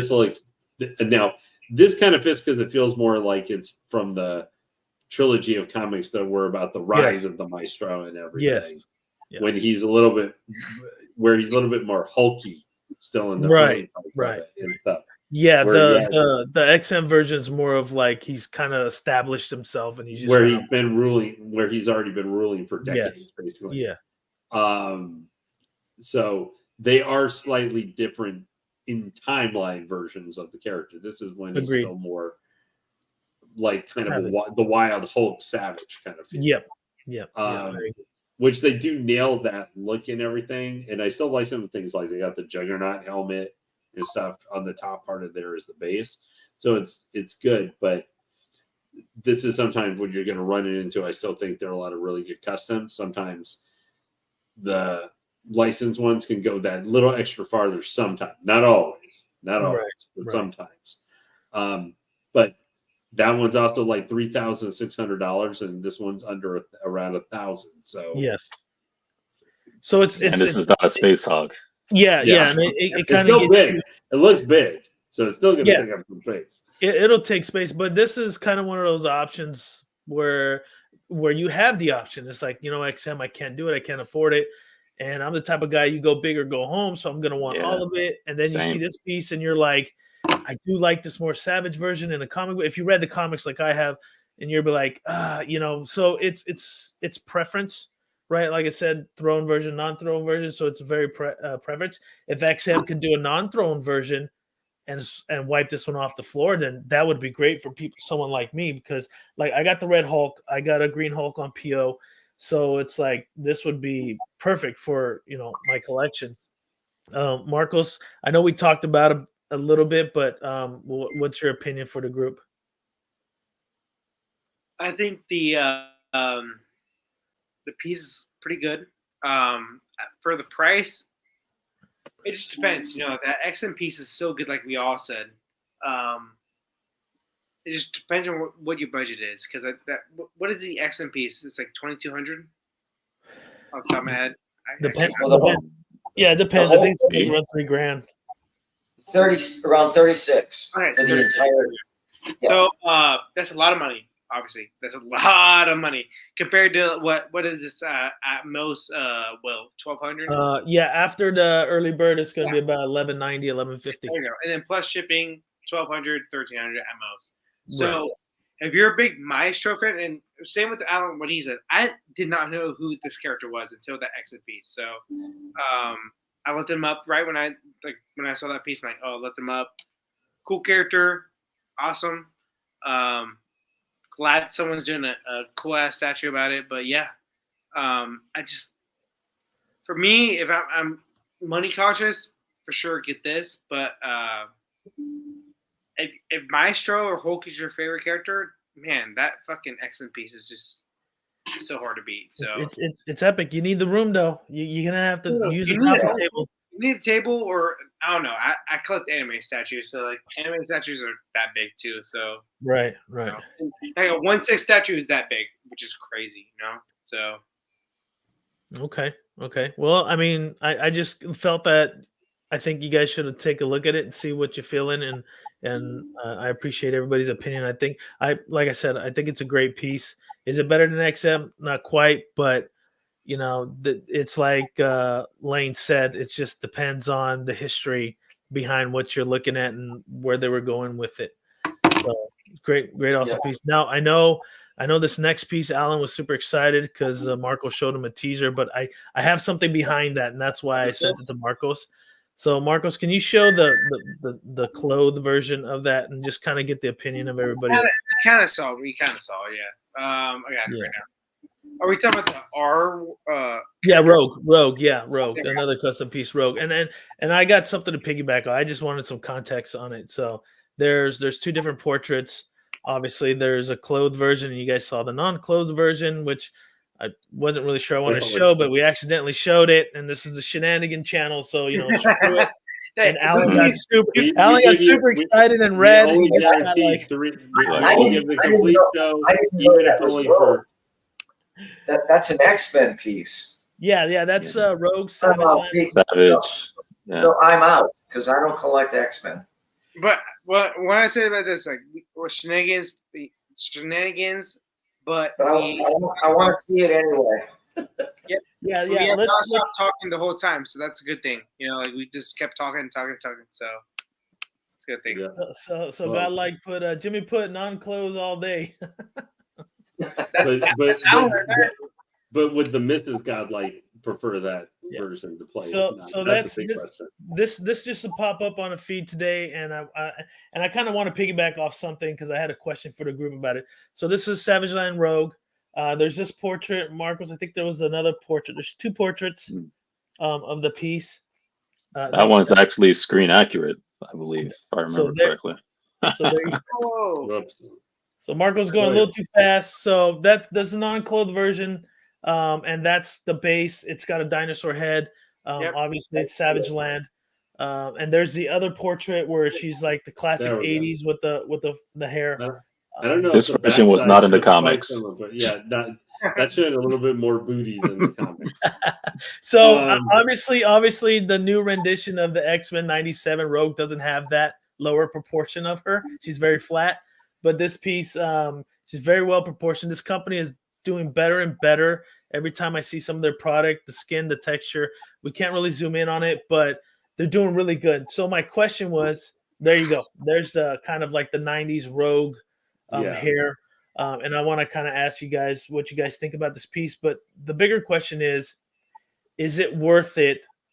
Now I know Alan, it's worth it for Alan, so I don't really need to ask him, but I'm going to ask him anyways.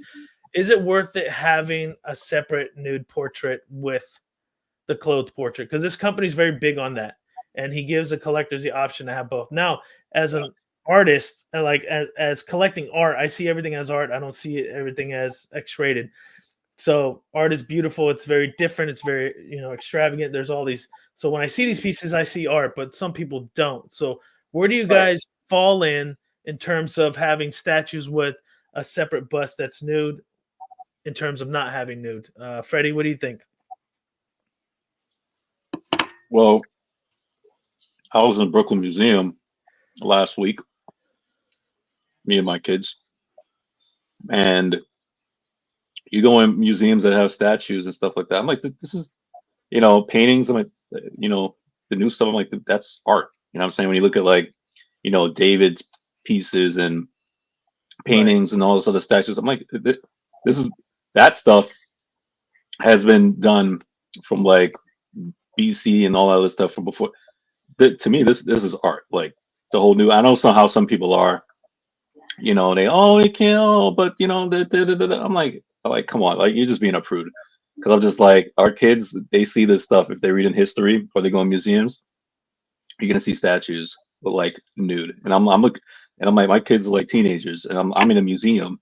And I'm looking at them like they're looking at statues from like Egypt and all that stuff. I'm like, dude, breasts, and they even have like a statue with like the balloon. I'm like, it's what am I saying? You know what I'm saying? So yeah. Like to me, like it's part of like it's art, like you say. So I got no problem with that. When I see it on the other end, do you feel it brings more value to the collectors? Because if you think of it, if they offer that option, it's obviously like a DX or EX version. Yeah. So is that something that's because I feel that the community is kind of split halfway and biased. It's like, well, I don't want a nude piece in my collection. Well, that's fine. I You hate don't that. have one. Yeah. Right. Yeah. So it just depends on, I think, the collector's mindset. Like for me, my kids are in college, right? So it's not, unless the old lady's like, why are her boobs out? Like, I'll put a tinsel around it or something. Yeah. I don't have any pieces like that, but I'm just saying Yeah. the stigma behind it in collecting.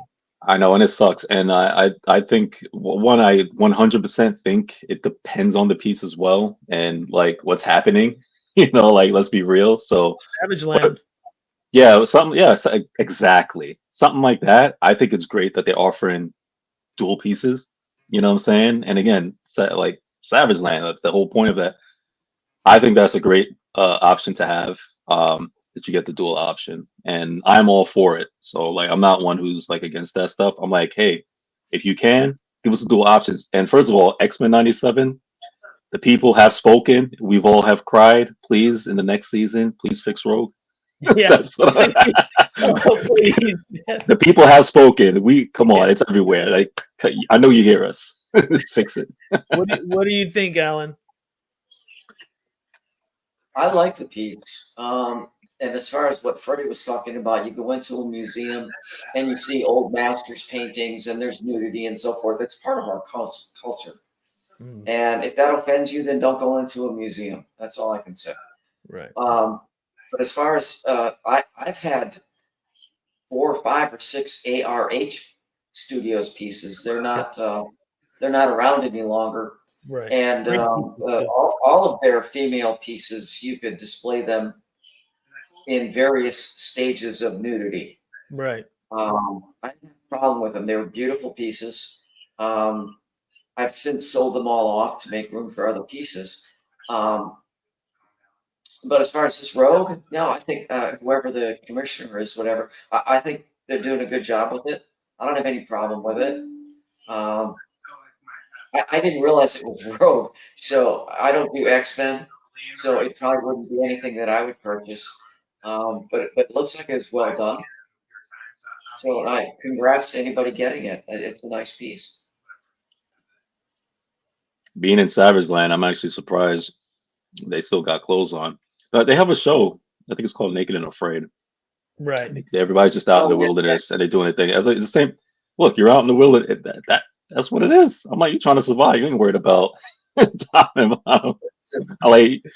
First of all, sometimes clothes is a hindrance. It's just like, man, get that out of it. But so what about you, Lane? What do you think? Oh, I think the piece looks fine and everything. I think I've seen this group or the company that's used them for other pieces that they've done. I mean, if they want to offer it and think that it'll help the statue sell, then the naked variant they should do. It's not something, honestly, I might be fine with it. My parents come to visit, so I'm not going to get a statue like that because you can always swap the portrait. Like your parents come, you're like, oh, I got to put the other bust on there. It's for you to enjoy, Lane. It's for you. Yeah, well, thank you. Hey, I was looking at. I know I just saw that. I mean, that one. I don't love the piece. I think it was pretty good with the body style and everything to it. But like, I saw a thing that's putting up a Goblin Queen that looks really, it's very sexy, obviously version of her on a throne. And I nearly was thinking about getting that one. And I was just I don't believe that company. I know which one you're talking about. It's an amazing throne. I don't think they do the topless optional, specifically for them. And I get mixed media with even commissioners like, oh, I wouldn't go that route. I wouldn't sell like that. But then you look at this other commissioner and it's like hotcakes. So it's very, very divided, right?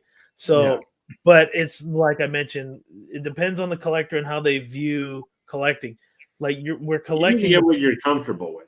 But we're collecting the piece based of art. That's why we collect them. Yeah, we love the characters, we love the art, especially if it's a Jim Lee or a Michael Turner, whoever, and that's why we collect it. And then sometimes, reality hits, and somebody's like, well, let's do it this way and see what people think. It's like, yeah, Savage Land, just like Freddie said, when do they have clothes in the Savage Land?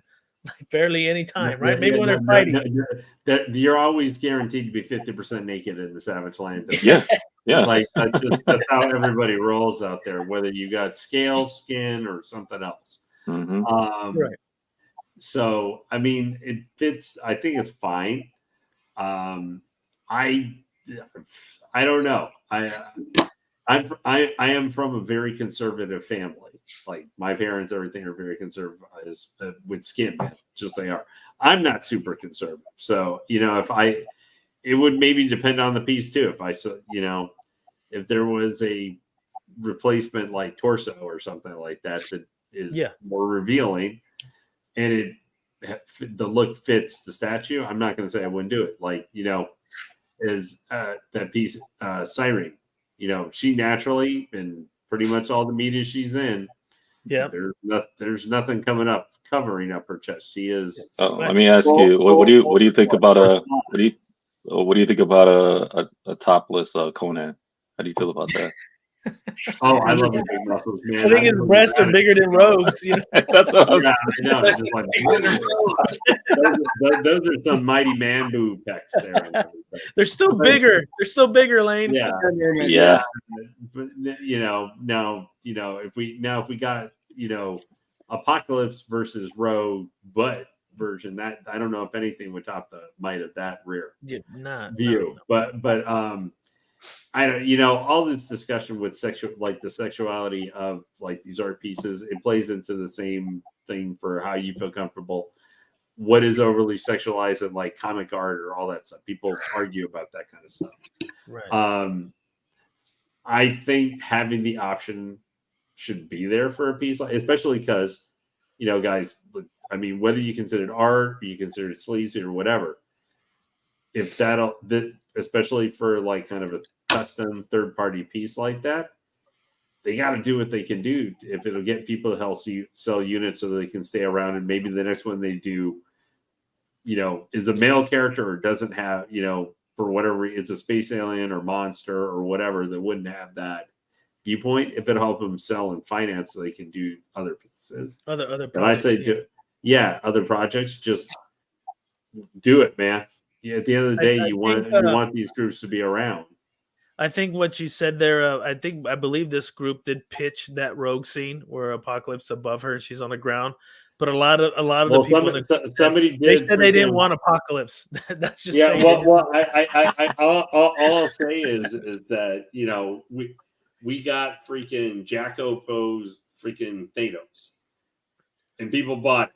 And we sold out. Man, I think sold out. Man. Yeah, I know. And probably 95% of the collecting community was going, why? That the Ryan Reynolds, but why meme? Like, why people enjoy what they like, man. Yeah, people enjoy what they like. That's a hilarious. It's not something I would buy, but I went. That's a freaking hilarious piece. Like that. Yeah, I thought it was funny. Just to let you know, Lane, they did a proximity piece of that Thanos with the Hulk, same pose and everything. Yeah, that's fine. I pass. I just want to get. I just like the MCU to bring back my old super smashy Hulk. Just give me that Hulk. Yeah. Well, I mean, I guess if I want a statue of that, hey, Alan, can I take a loan out for that Queen Hulk? I'll pay you back by 2040. So Marcos, since everybody's already mentioned, what do you think? Do you think people should still produce pieces like that and have the option, or is it just really niche and we shouldn't need it? I think it's just really niche. Like, it's tough because, like, as a collector, obviously you want the most exclusive edition of whatever you want. But as a business, I get it. That makes sense. Like, you want to come out, like, that's why we have 16 Batman 1/4 statues every year. So what if someone did a 1/3 Batgirl and had the option? Oh, dude, 1/3 Batgirl, I don't care what the price is. You guys know that. Like, it's $8,000.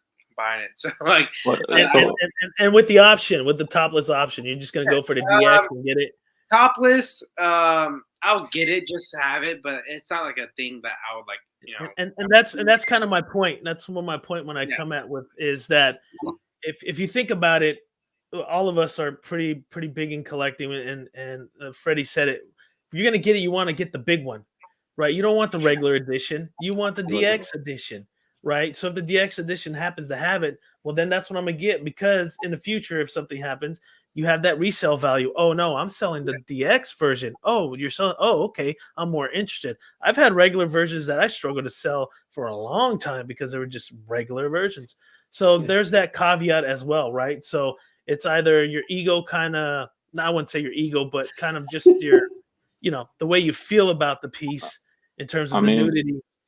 If you look at it, I'm like, right now, Prime 1, they're giving us a piece like that with guts, right?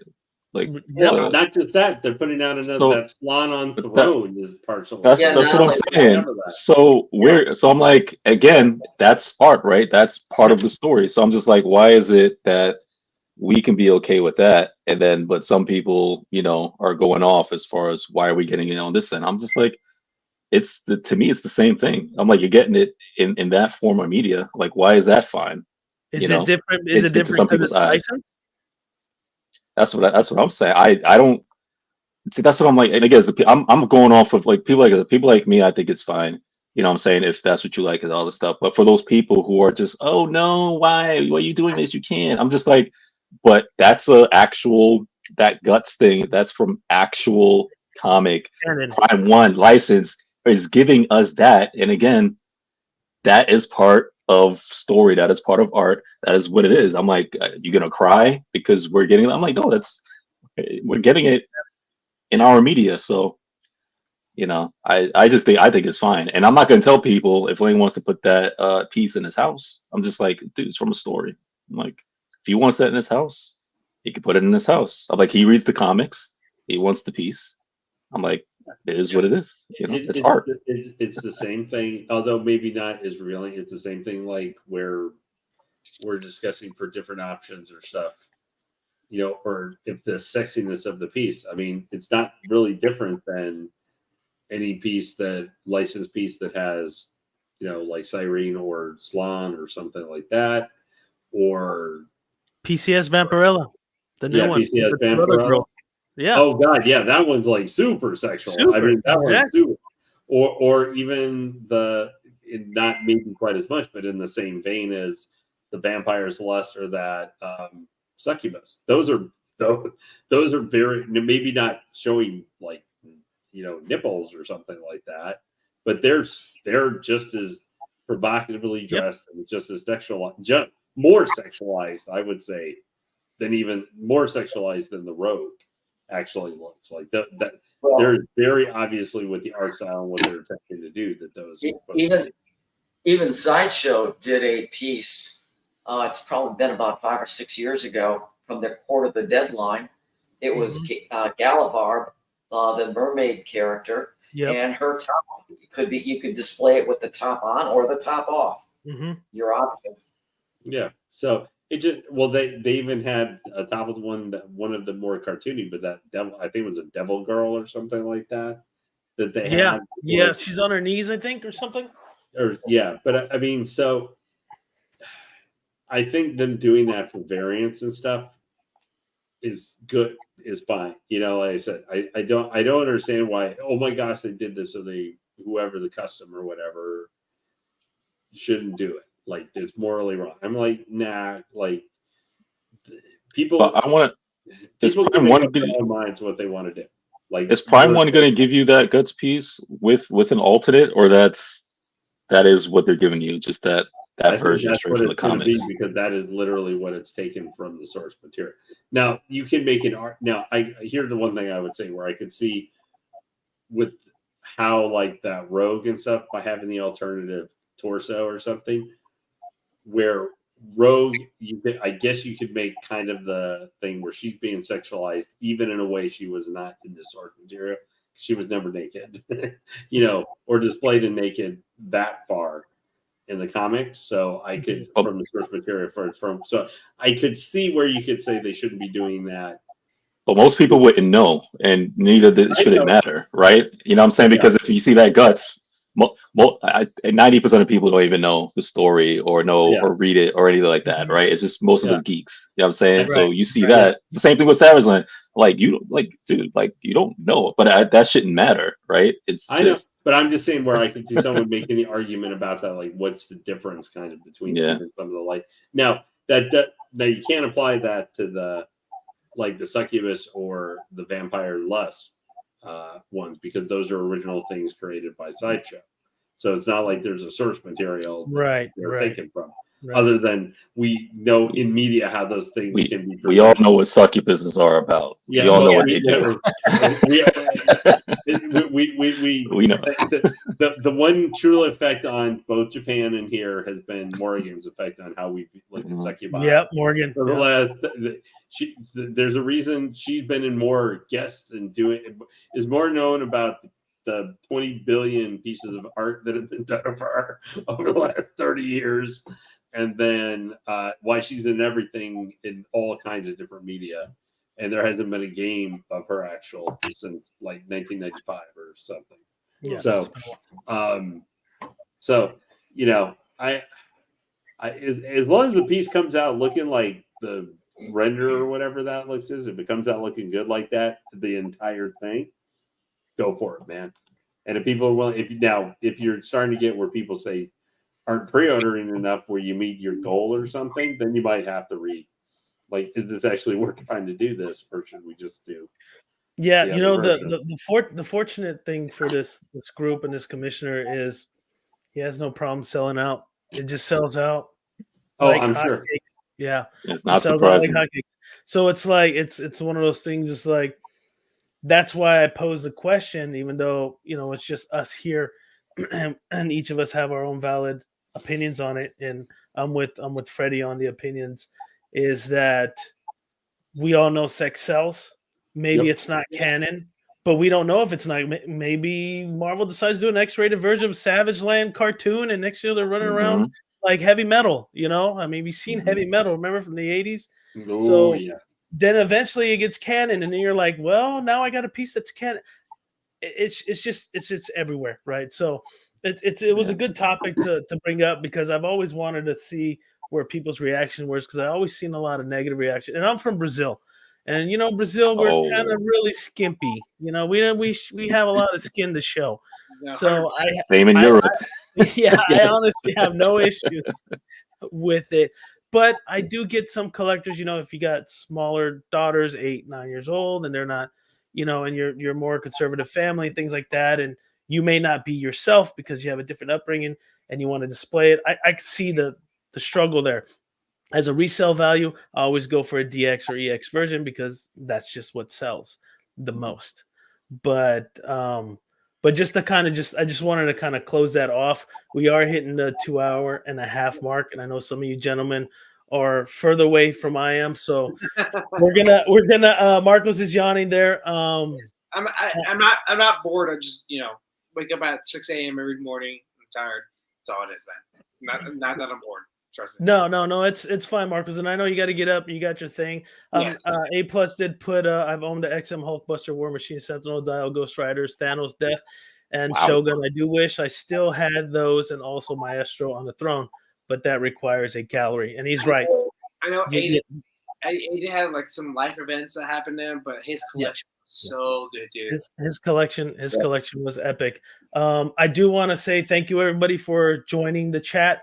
I want to thank all you guys, Marcos, Alan, Lane, Freddie. I mean, it just really warms my heart. You guys, come in here in my small little shenanigans page and chatting it up with me, and hopefully we It's can fun. do this more in the future. I like to do it a little bit earlier. I love everybody's interaction. Lane, thank you. And like I said, You got Alan, you thank you definitely also. know that there are some parts of there are some parts of Batman Who Laughs I don't like. Right. Now we know. So the next time we guys are able to join the show on a Saturday, bring your hot topics and go ahead and vent. We're here to vent, have a good time, have some drinks. For those watching, thank you again for joining ASV Collectibles. Please like, subscribe, and we're gonna cut it here right now, and we'll see you next time.